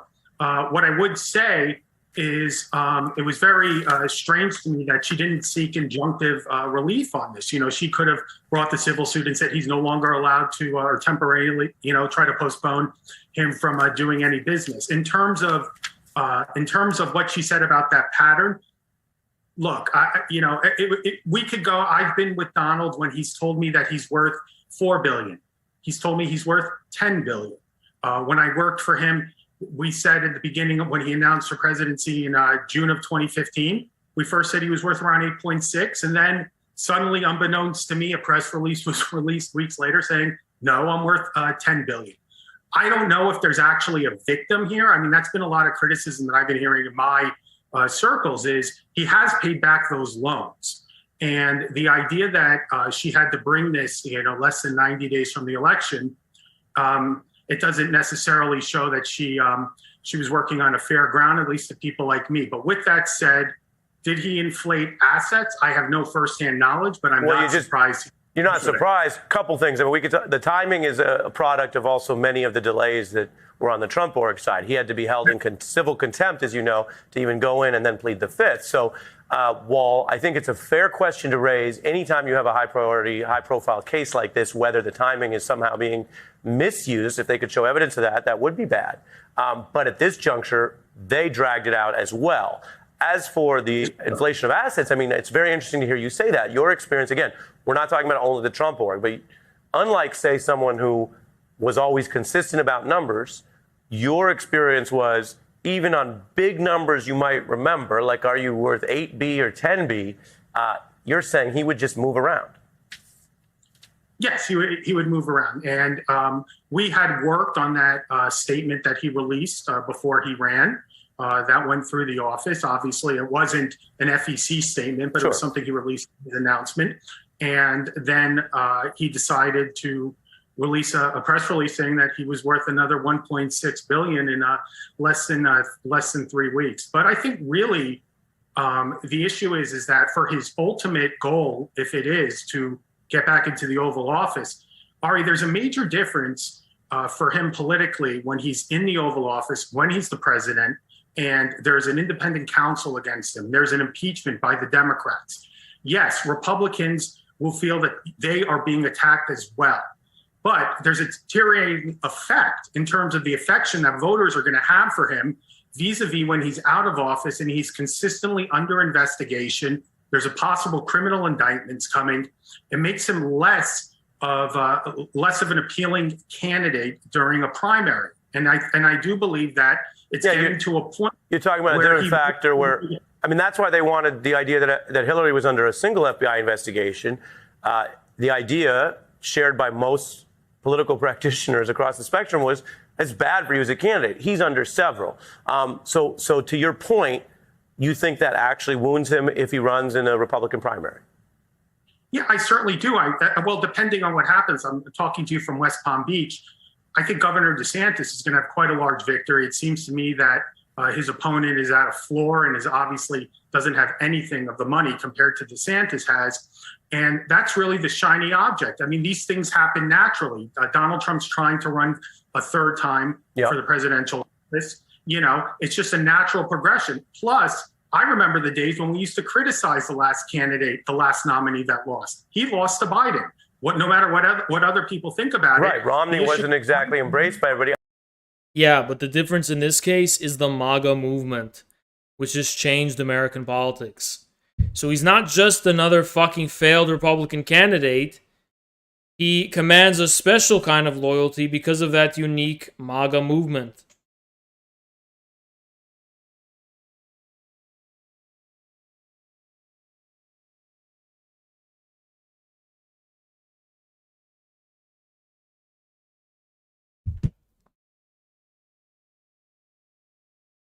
I'm only jumping in. I got 30 seconds, Sam. You mentioned being in Florida. It's so sad when like news broadcasters like, all right, we got 30 seconds left. It's like, don't you want to stay and talk to me? Come on. Don't leave me. Let's talk more.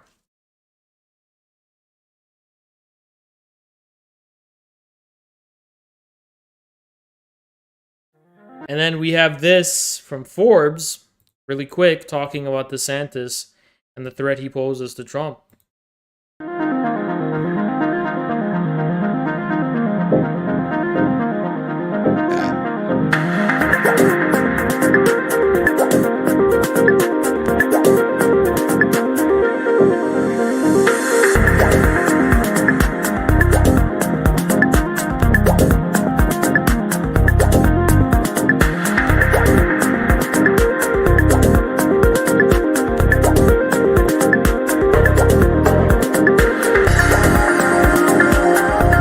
We're turning that music off. And I'll just sing instead.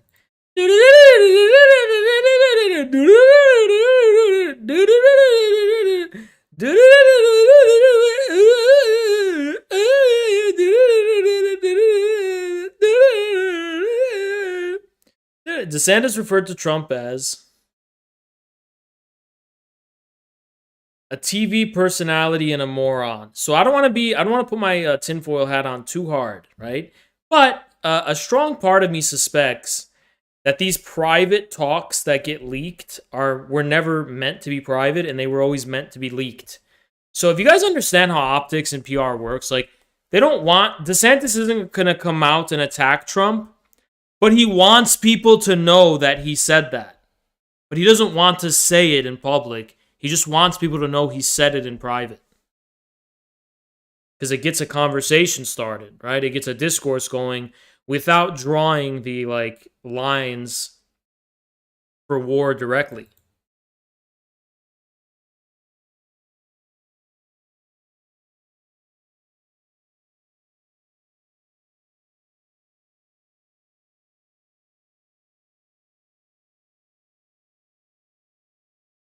He made more fun of Donald Trump than anyone I know. I hope Trump takes note of this. See, look at Trump. The great MAGA king. The great MAGA king. He doesn't trust that DeSantis guy. The great MAGA king is coming back. And I can't wait for the Republican. Is there going to be a Republican primary? Wait, is there going to be a Republican primary? Are the Republican debates coming back? If the Republican debates are coming back, I mean, oh yeah. I can't wait. Trump is going to throttle them. You think Ted Cruz, that fucking idiot, is going to run? You think Ted Cruz is going to run? I don't think so. I think Trump, the return of the king. Trump is coming back and he's going to fucking beat the shit out of everyone in the debates. The great MAGA king.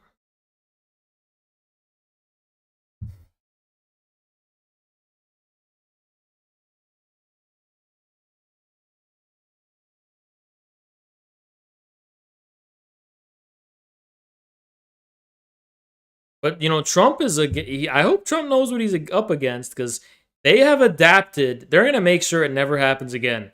So I hope Trump knows what he's up against in the upcoming primaries. I hope he knows what he's up against. All right, so I'm gonna call Zerko, because before we cover more DeSantis stuff, I'm gonna call Zerko because he's supposed to be on.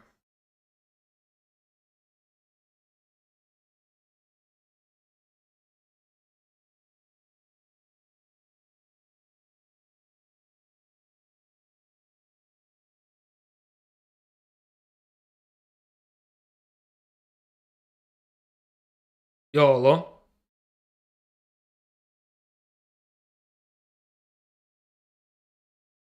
Shit. He picked up and just hung up.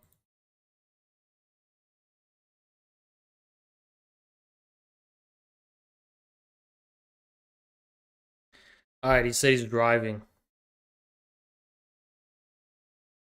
I think Trump will win both primary and election. Yeah, well, there's going to be a lot of new tricks. The lion media, the fake news media, has a lot of tricks up their sleeve to prevent that. So you got to keep that in mind. They've learned.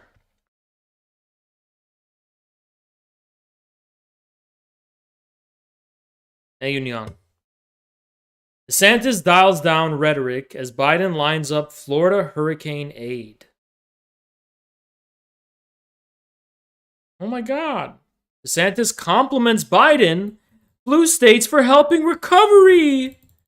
Oh my God, America's healing. DeSantis is... See, Trump would never do this.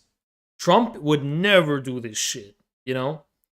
DeSantis, oh yeah, red and blue coming together to form the colors of the American flag, red, white, and blue. Yeah. And then Trump would be like, fuck you, Biden. Trump would never give shit to his enemies. You want to know why? Because the Democrats were actually Trump's enemies. They're not the enemies of DeSantis.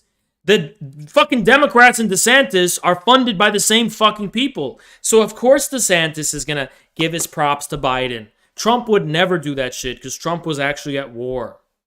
See what I mean? It's a really crucial difference. Is Zerka moving to YouTube? No.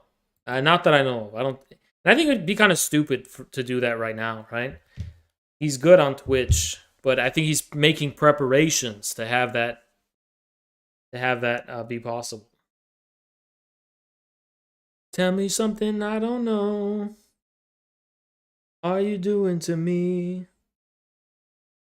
Tell me, is it enough for you? Am I enough for you?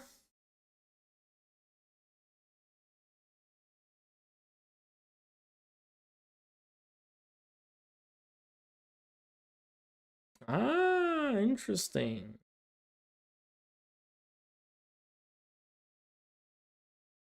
Wow. This is actually interesting.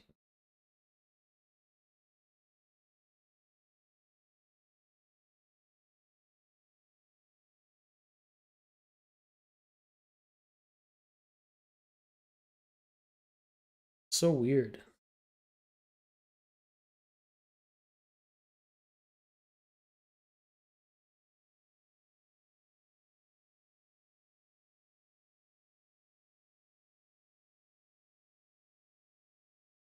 Tell me, is this enough for you? Am I enough for you?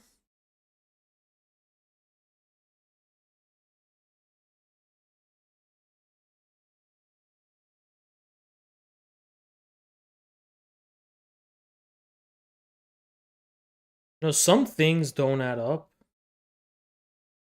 Some things don't add up.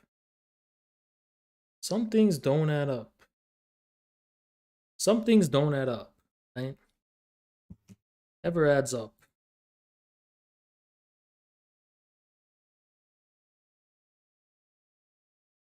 DeSantis, see, Trump sucks off Israel too. Yeah, but I'm going to tell you the difference, okay? Trump had his own island of independence, and he had to make well, he didn't have to, but he chose to make a deal with the Sheldon Adelson, right? The right-wing Israel lobby. Because the Israel lobby is divided into left and right, if you don't know that. And he made a deal with him. But he was still a party to a deal. He wasn't just controlled by lobbyists like DeSantis is. DeSantis just has loyalty to the deep state, right? Trump teamed up with like the super right-wing faction of the Israel lobby, the Netanyahu one, right?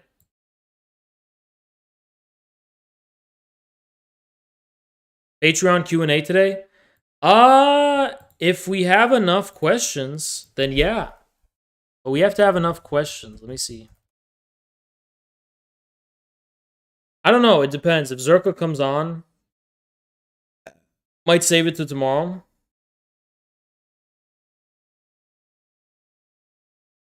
I mean, there's a decent amount of questions.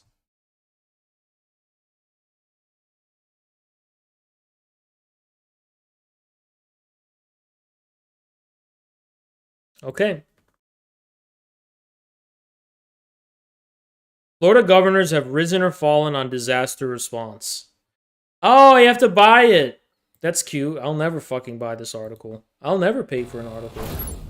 That's so funny. Like I'm gonna pay for fucking news.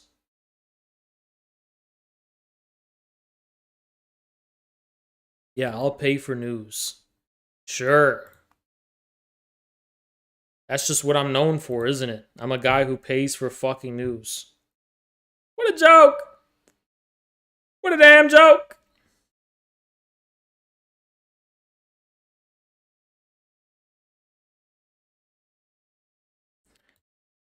So DeSantis praised Biden. Well, this is what Tucker has to say. Apparently Tucker doesn't agree.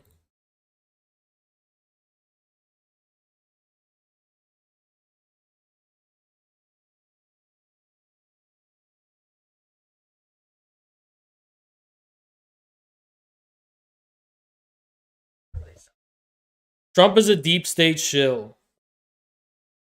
Okay. Even if he is, which he may very well be, who knows? At the end of the day, we don't know. His movement isn't. That's all that matters. The movement is not. Homes were destroyed.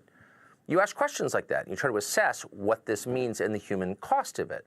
The one thing you don't do is immediately jump forward to score some sort of cheap and sleazy political point from it. That used to be obvious. But for the past several years, it's been clear it's no longer obvious, at least to one political party. You saw this happen after the forest fires in California 2 years ago. It happened after tornadoes killed people in the Midwest last year.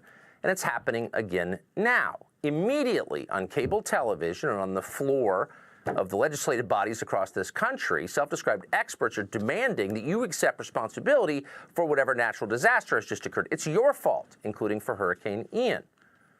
You did this because you didn't support giving Joe Biden trillions of dollars to fight climate change. So you caused it. Watch. Decades ago, it used to be one or two a season would happen. Now with climate change and these extreme warm waters, it's almost, it's happening all the time. Yeah, isn't it funny that like everything is climate change, right? Every fucking thing that happens is climate change. If it's hot or if it's cold or if there's any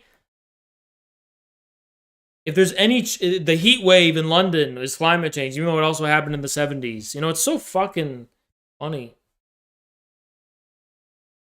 Storm in a way is kind of bad. Yeah, a hurricane in Florida. That's because of climate change. Because Florida's never had hurricanes before. This is unprecedented. A hurricane? A hurricane in Florida? What in the world? News for the people that are still trying to deny climate change as a factor. Florida Republicans deny climate change as a monster storm barrels towards the coast. This will be a first-time test for how you adapt to these new, stronger storms on a warmer planet as a result of climate change. The threat exacerbated, of course, by climate change. Charleston, like Miami, gets water that comes up on a good sunny day. That's climate change because water levels are rising. Our Earth is getting warmer. Yeah, Florida's underwater. Florida's underwater now because of climate change. And there is just no doubt, I think, left that it is feeding these beasts. Imagine taking a science lecture from someone as stupid as Stephanie Ruhle or Ali Veshi. So on that level, it's ridiculous. And it's also, as we just suggested, unseemly and anti-human. Of course, people are dying, so wait just a moment before putting forward your demands for more political power. But it's also factually untrue. So you just heard one hair hat say it used to be 1 or 2 hurricanes a season would happen. Now it's happening all the time. And you hear this all the time. And it's a way of terrifying you into handing politicians more power over your life. But the fact is, it's a lie. It's not even remotely true. The planet is on fire! Australia, the koalas! I mean, it's not a close call. There has been, as a factual matter, no increase in hurricane frequency in the continental United States from 1900 to 2020. So that's 120 years. It's been recorded. We have the data. They're on your screen right now. In fact, as Michael Schellenberger has pointed out, someone who's actually looked at the numbers, the number of landfalling hurricanes has dropped slightly over the past century. Why? We're not sure, but we can probably guess it has nothing to do with climate or your SUV. We do know that in that same period, deaths of human beings from natural disasters, such as hurricanes, have dropped a lot, by about 90%. And the death toll is forecast to drop even more as people respond to the changing environment. That's what people do. Government scientists at the NOAA and even the professional alarmists at the IPCC predict that hurricanes will become 25% less frequent throughout the 21st century. Oh. And that makes sense because the current Atlantic hurricane season is the slowest one in a quarter century.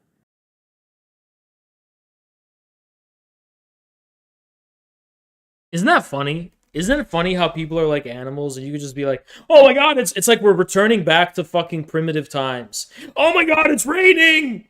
The storm god was angry! But now we just say, oh my god, there's a hurricane, so it must be fucking climate change.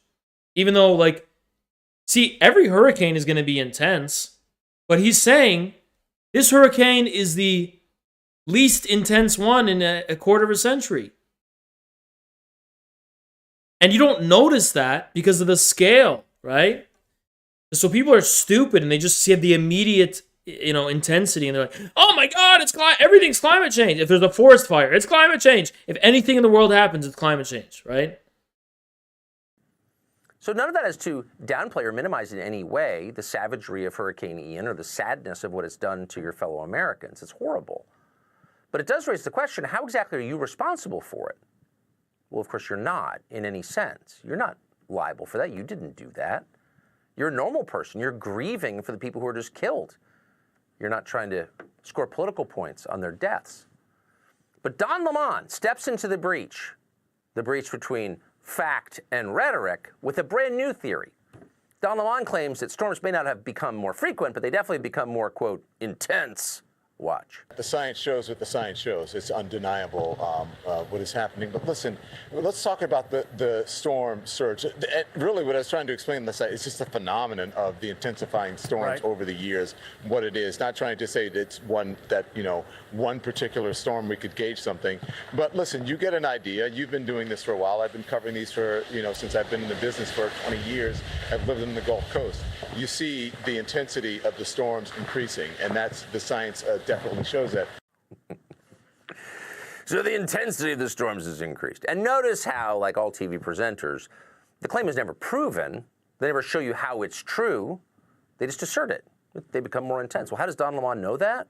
Because of a longitudinal study he's done? Well, yeah, in a way, he, quote, lived in the Gulf Coast. So he knows the storms are getting more intense because he's been in this business a long time. Well, is that true? It's worth assessing it since you hear it constantly and there's a political reason they're telling you that.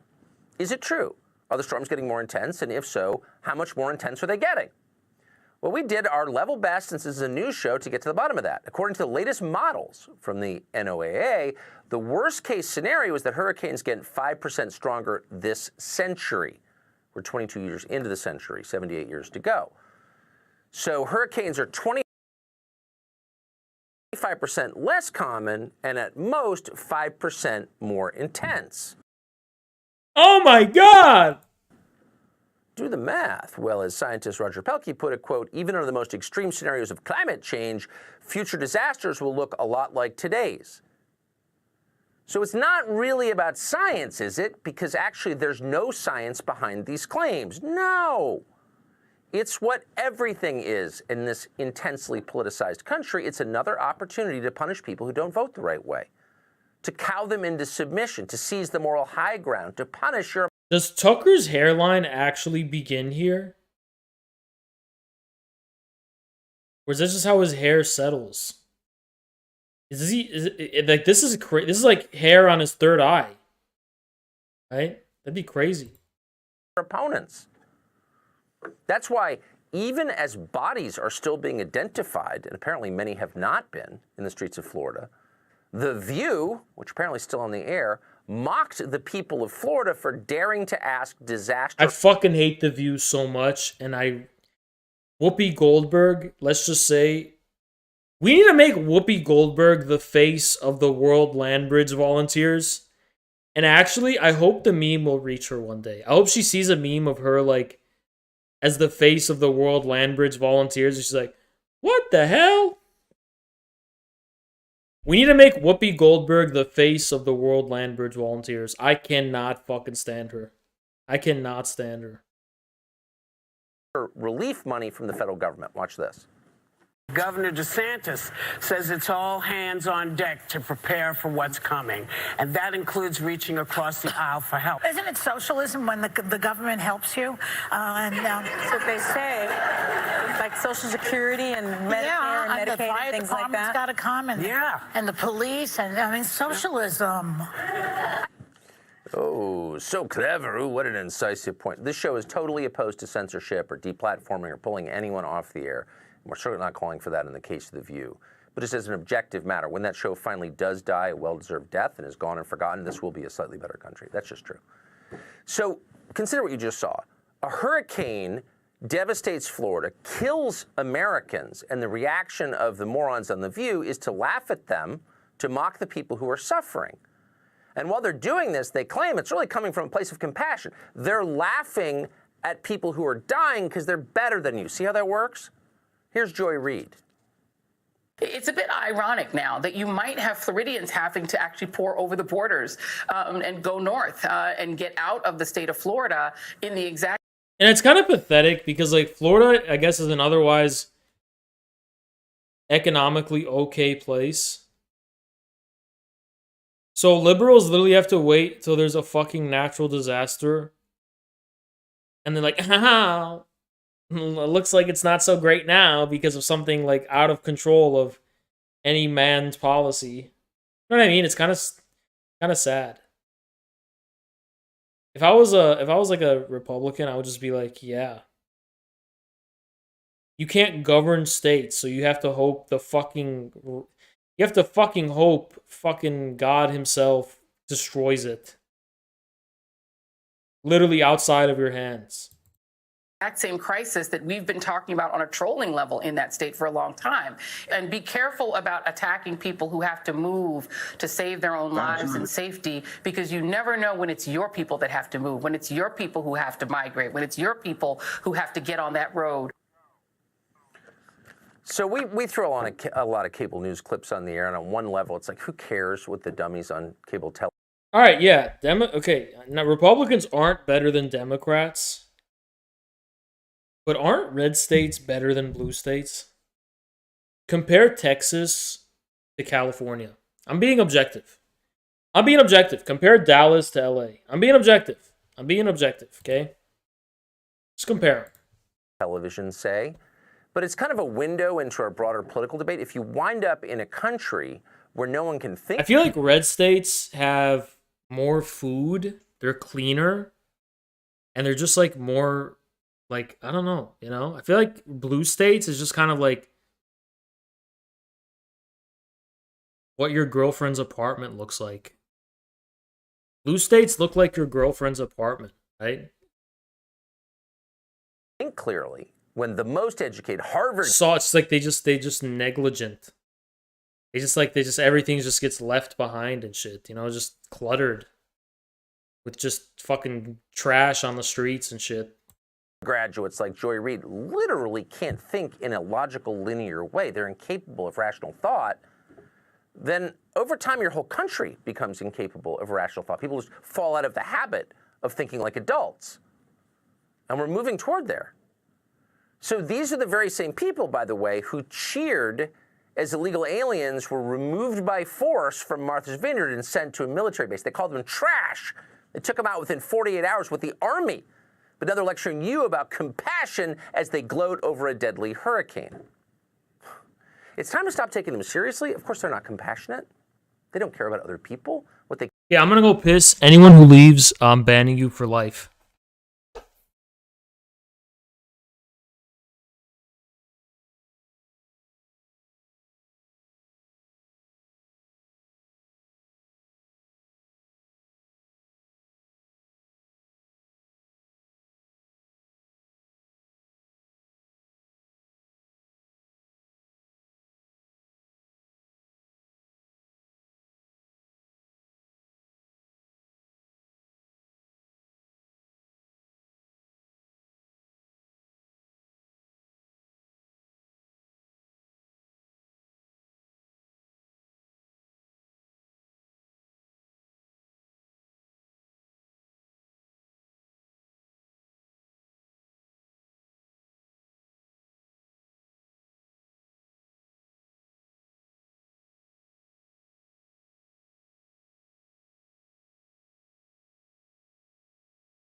They care about is advancing the political power of the party they belong to.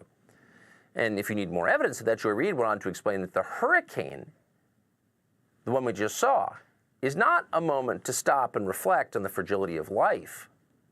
No, it's another reason to keep our border open. Watch. The reality is that humans, we're literally running from the climate change that we're pretending isn't happening, but we're physically being moved around the earth because of it. It will actually be the single biggest cause of migration. We typically think of migration being caused by conflict and wars and things like that. In Syria, it triggered it in Ukraine. That's not going to be what it is. It's actually going to be migration because people can't move. Generally speaking, guys, in 2020, Miami's going to be underwater. First, people can move first because they can afford to. But eventually, when the grain stops growing or the fields keep flooding, the poor people move too. And we're going to have to come to terms with the fact that that's going to be the major cause for migration around the world and here in America. Imagine when these people go home at night and look in the mirror. Ooh, another day of successfully pretending not to be stupid. Another day of fooling TV viewers into thinking we know what we're talking about. But nobody's fooled. Anyone who knows anything, anyone who knows any common sense at all, or just the powers of observation that most adults have, would know that what they're saying is ridiculous. Ian wasn't the first hurricane in Florida. Florida gets hurricanes every year. And more Americans have moved to Florida in the past 2 years than any other state. So actually... No, Florida's never had hurricanes. It's just not possible. Climate is not forcing people out of Florida. They're somehow moving there to one of our hottest states. How does that work exactly? They never answer. Instead, they tell you the solution to climate change is to keep our southern border open. Martha's Vineyard is still off limits, of course, because that's where their donors live. What's so interesting, even as they make the case that the United States deserves to keep its borders open, we deserve the punishment that we receive from mass migration because we cause climate change. That's the argument they're making. This is atonement for our climate sins. These same people never tell China to open its borders.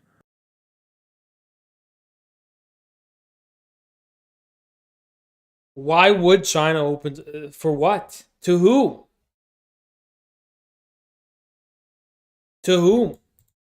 Even though China is by far the largest carbon emitter and the largest polluter in conventional terms in the world. But no one's ever in China's... They do go after China for that. Do you not, Tucker, do you not remember the 2010s and the 2000s? Face about being an ethno-state or racist, not letting non-Han Chinese into the country, which they don't. Actually, they do. There's a lot of Africans, migrants in China. They have no moral obligation to let Burkina Faso move to Beijing. Why is that? I bet you there are literally a lot of Burkina Faso people in China. I bet you there are a decent number. Exactly. In fact, leaders of the Democratic Party defend China. They defend China. The same people who tell you climate change is the most important issue in the world. China, of course, the main driver of climate change by their definition, carbon emissions. How do they defend China? By going to Taiwan? Tucker, it's where you lose the plot. Those same people tell you that China's doing a great job and we're sinning. Here's our climate czar. How? By going to Taiwan, trying to go to war with China? The cadaverous John Kerry. My question to you is, what can be done about China? Their seeming reluctance to participate in affairs of climate control that other nations? Well, China, interestingly enough, China has a plan. They put a plan in place. We think they could be doing more. But China is going to be building more electric vehicles, will be put on the road over the next year or so in China than in all the rest of the world put together. They are deploying renewable power at a rate that exceeds all other nations. They are the largest manufacturer of renewables in the world. And so China is moving. Yeah, but that's just true. He's not praising China. It's a description of fact. And it's given the scale, I mean, it's like undeniable, right? How could you even deny that? But the thing that they won't tell you is that China has no intention of getting rid of fossil fuels because it's not possible. Are they using more renewables? Yeah, but they're not trying to replace fossil fuels with renewables. Maybe they have plans to eventually replace fossil fuels with fusion energy down the line. But they're nowhere. I mean, put it this way. China said there's no shot of carbon neutrality until like 2060. Okay, so that'll give you a picture of the scale of what we're talking about here. Okay, so it's just like a kind of dumb criticism all around. So John Kerry, who really is cadaver. And by the way, I think one of the things that get lost, which I do think is a legitimate conversation, when it comes to electric vehicles and renewables is instead of have this stupid view of like, oh, this is going to replace fossil fuels, what about smog? There's nothing wrong with wanting cleaner air. And it's undoubtedly true that more renewables, will probably help make the air quality cleaner.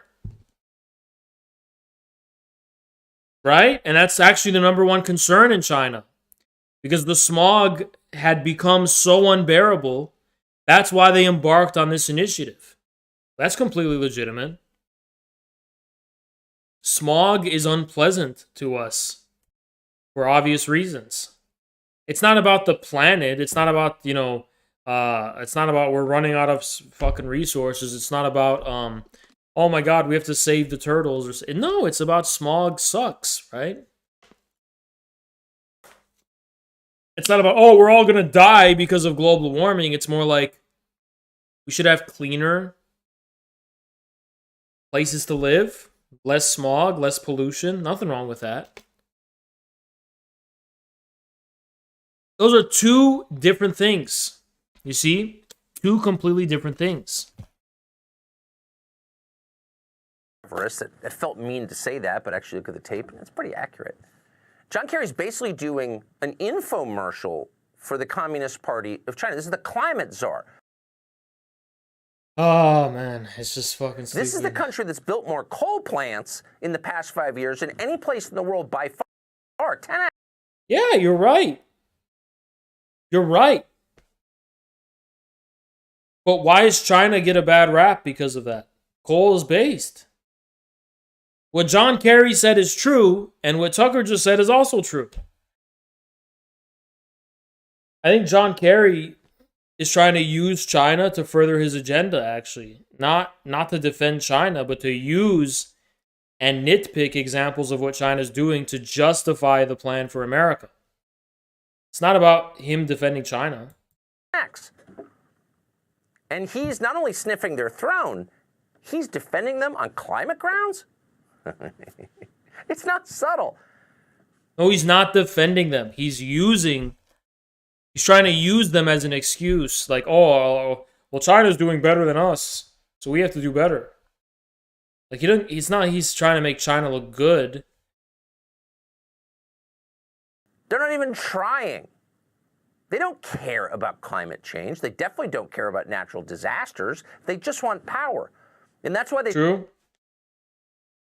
But why does China get the blame? I'll never understand that. Suck up to the most powerful guy in the room, and that would be Xi, Chairman Xi.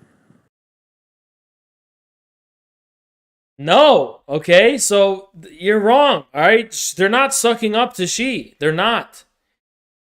Xi isn't the fucking one who cares about climate change. The only reason China is being such a good partner for the fucking climate change agenda is because it was so routinely hounded in the 2000s and 2010s about it that they were like, okay, fuck, we'll collaborate with you on this climate change thing. You know? It's not like they're the ones who started it. Don't blame China for this shit. No one's sucking up to China. China's complying with shit that was imposed on it by America, Tucker. Get your own house in order. Don't fucking blame China. Yeah, it's unbelievable. How deep is their insincerity? Well, last year, during hurricane season, Joe Biden leveraged these natural disasters as a way to sell his vaccines. Watch this. God forbid a natural disaster strikes, we have to make sure we're ready to be protected against COVID-19 as well. Let me be clear. If you're in a state where hurricanes often strike, like Florida or the Gulf Coast or into Texas, a vital part of preparing for hurricane season is to get vaccinated now. Sure, the lesson of the hurricane is, and tornadoes and tidal waves and earthquakes, is to get the vaccine. Can't we just have a natural disaster that we accept as natural? That's why they're called natural disasters, because we didn't cause them. They're products of nature. God's in charge. We're not God. But you really have to think you're not. No, I didn't say that. I didn't say it's good. So who said that? I lost it. Said Haas said it's good that he's blowing up. No, I didn't say that. I just observed that it's happening. I didn't say it's good or bad. God in order to admit that. And they think they are God. They think they're in charge of the weather. And that's why they just can't give it a break. They just can't let people die and their deaths be observed for what they are, which is a tragedy that demands reverence, not posturing, not another stupid political... No, it's all about climate change. ...speech. But they can't... Because the planet's dying. That's why we have to eat bugs. Think Jordan's gonna win? I think Jordan will win. My money's on Jordan in that debate. Peterson he's gonna be like, he's just gonna do that face and he'll win.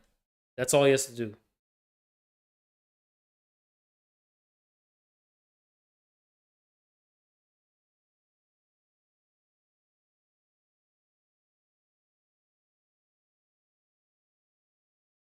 Or another scenario is that they might just agree on everything. What if they just agree on everything, right? What if they just like align on every issue? Ever thought about that?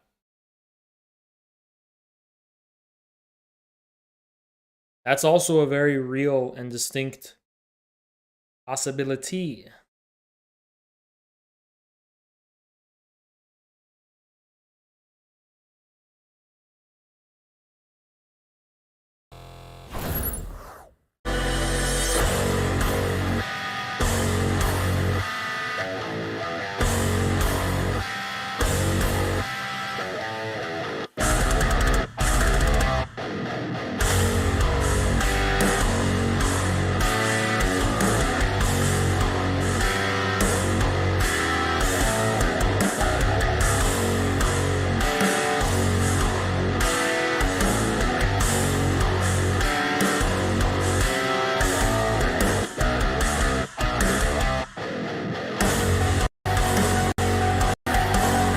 Why is it called Elect Your Executioner and there's no lyrics? What am I supposed to even make of that?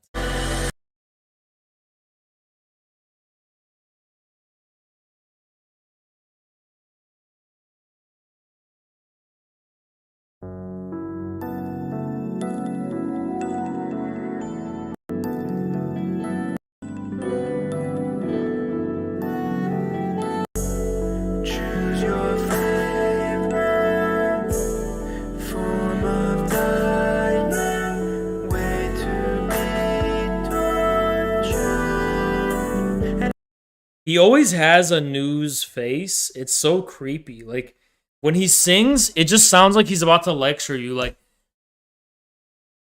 you should know that. And the MAGA movement is completely bigoted. And they're completely anti-communist. What are you talking about? Take it. You know what I mean? He's got, like, at any moment he can break out and just fucking lecture us. Like he's judging us as he sings.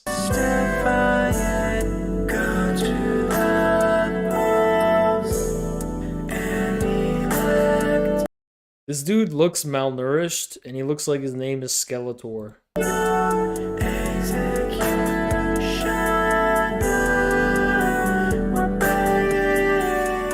This is the energy Ben Norton gives off. Ready? I just can't explain it, but this is the energy. This is the energy he gives off. Ready? This is the Ben Norton energy. I can't explain it. Okay? Just imagine him doing that. He just seems like, you know what Ben Norton seems like? He seems like he was born too early. Like, imagine if a fetus was ejected and it's just screaming, ah! Ah! You know what I mean?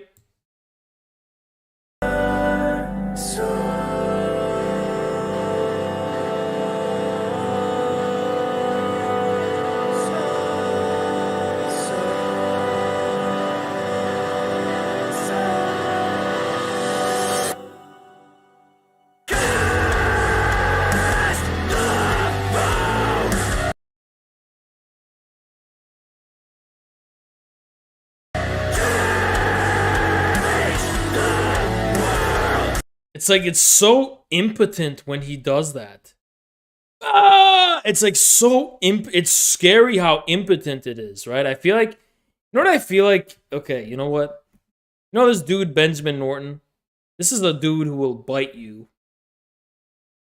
He will, if he gets angry at you, he just start biting you. I guarantee it. I guarantee he's a biter. He just bites people.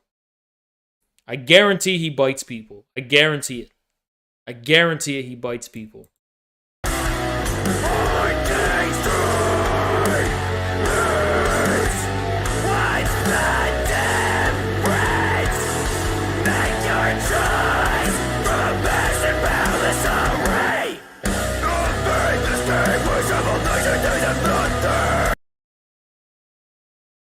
Yo, this is the dude in class who, like, yikes.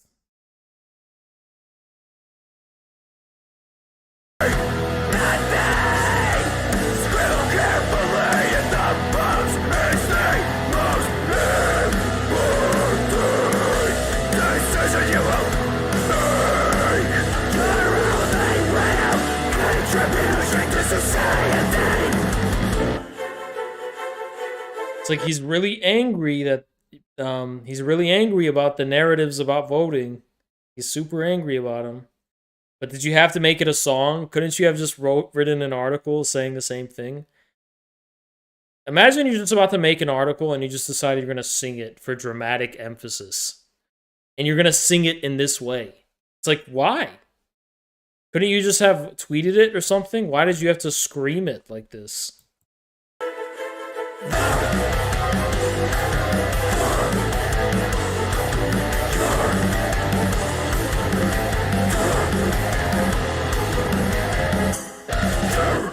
It's like, of all the things to be emo about, why is he emo about this?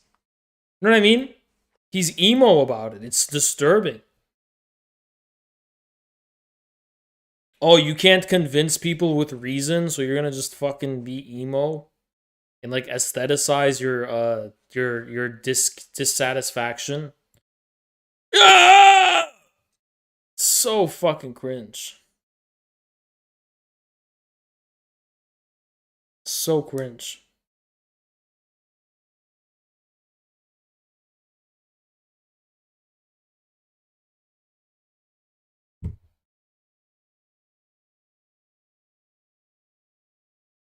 It's too late for me to go out.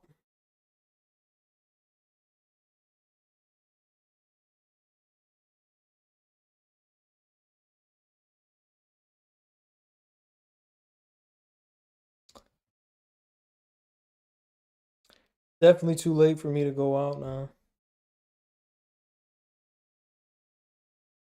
But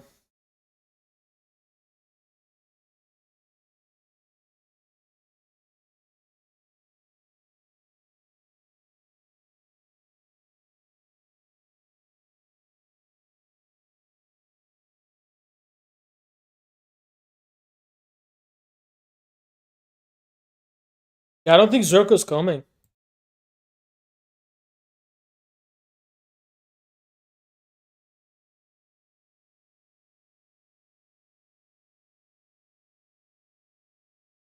Damn, that was like an hour ago. Yeah, I don't think he's coming.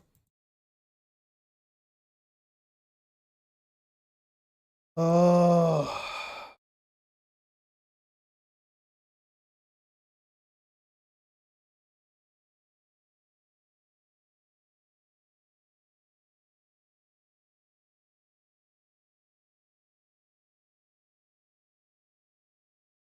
We'll do the Patreon Q&A tomorrow. Guys, go on the Patreon and ask your questions. We'll do it tomorrow.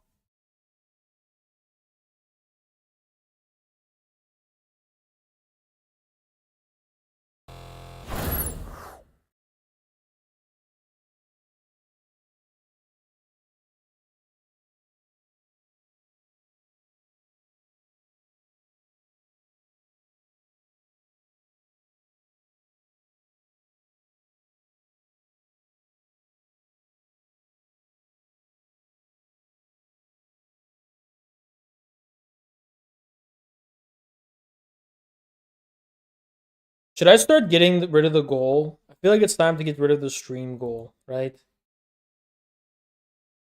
Time to get rid of that.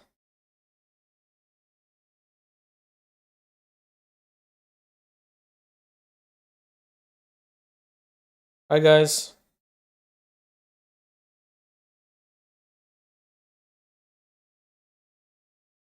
See you guys tomorrow.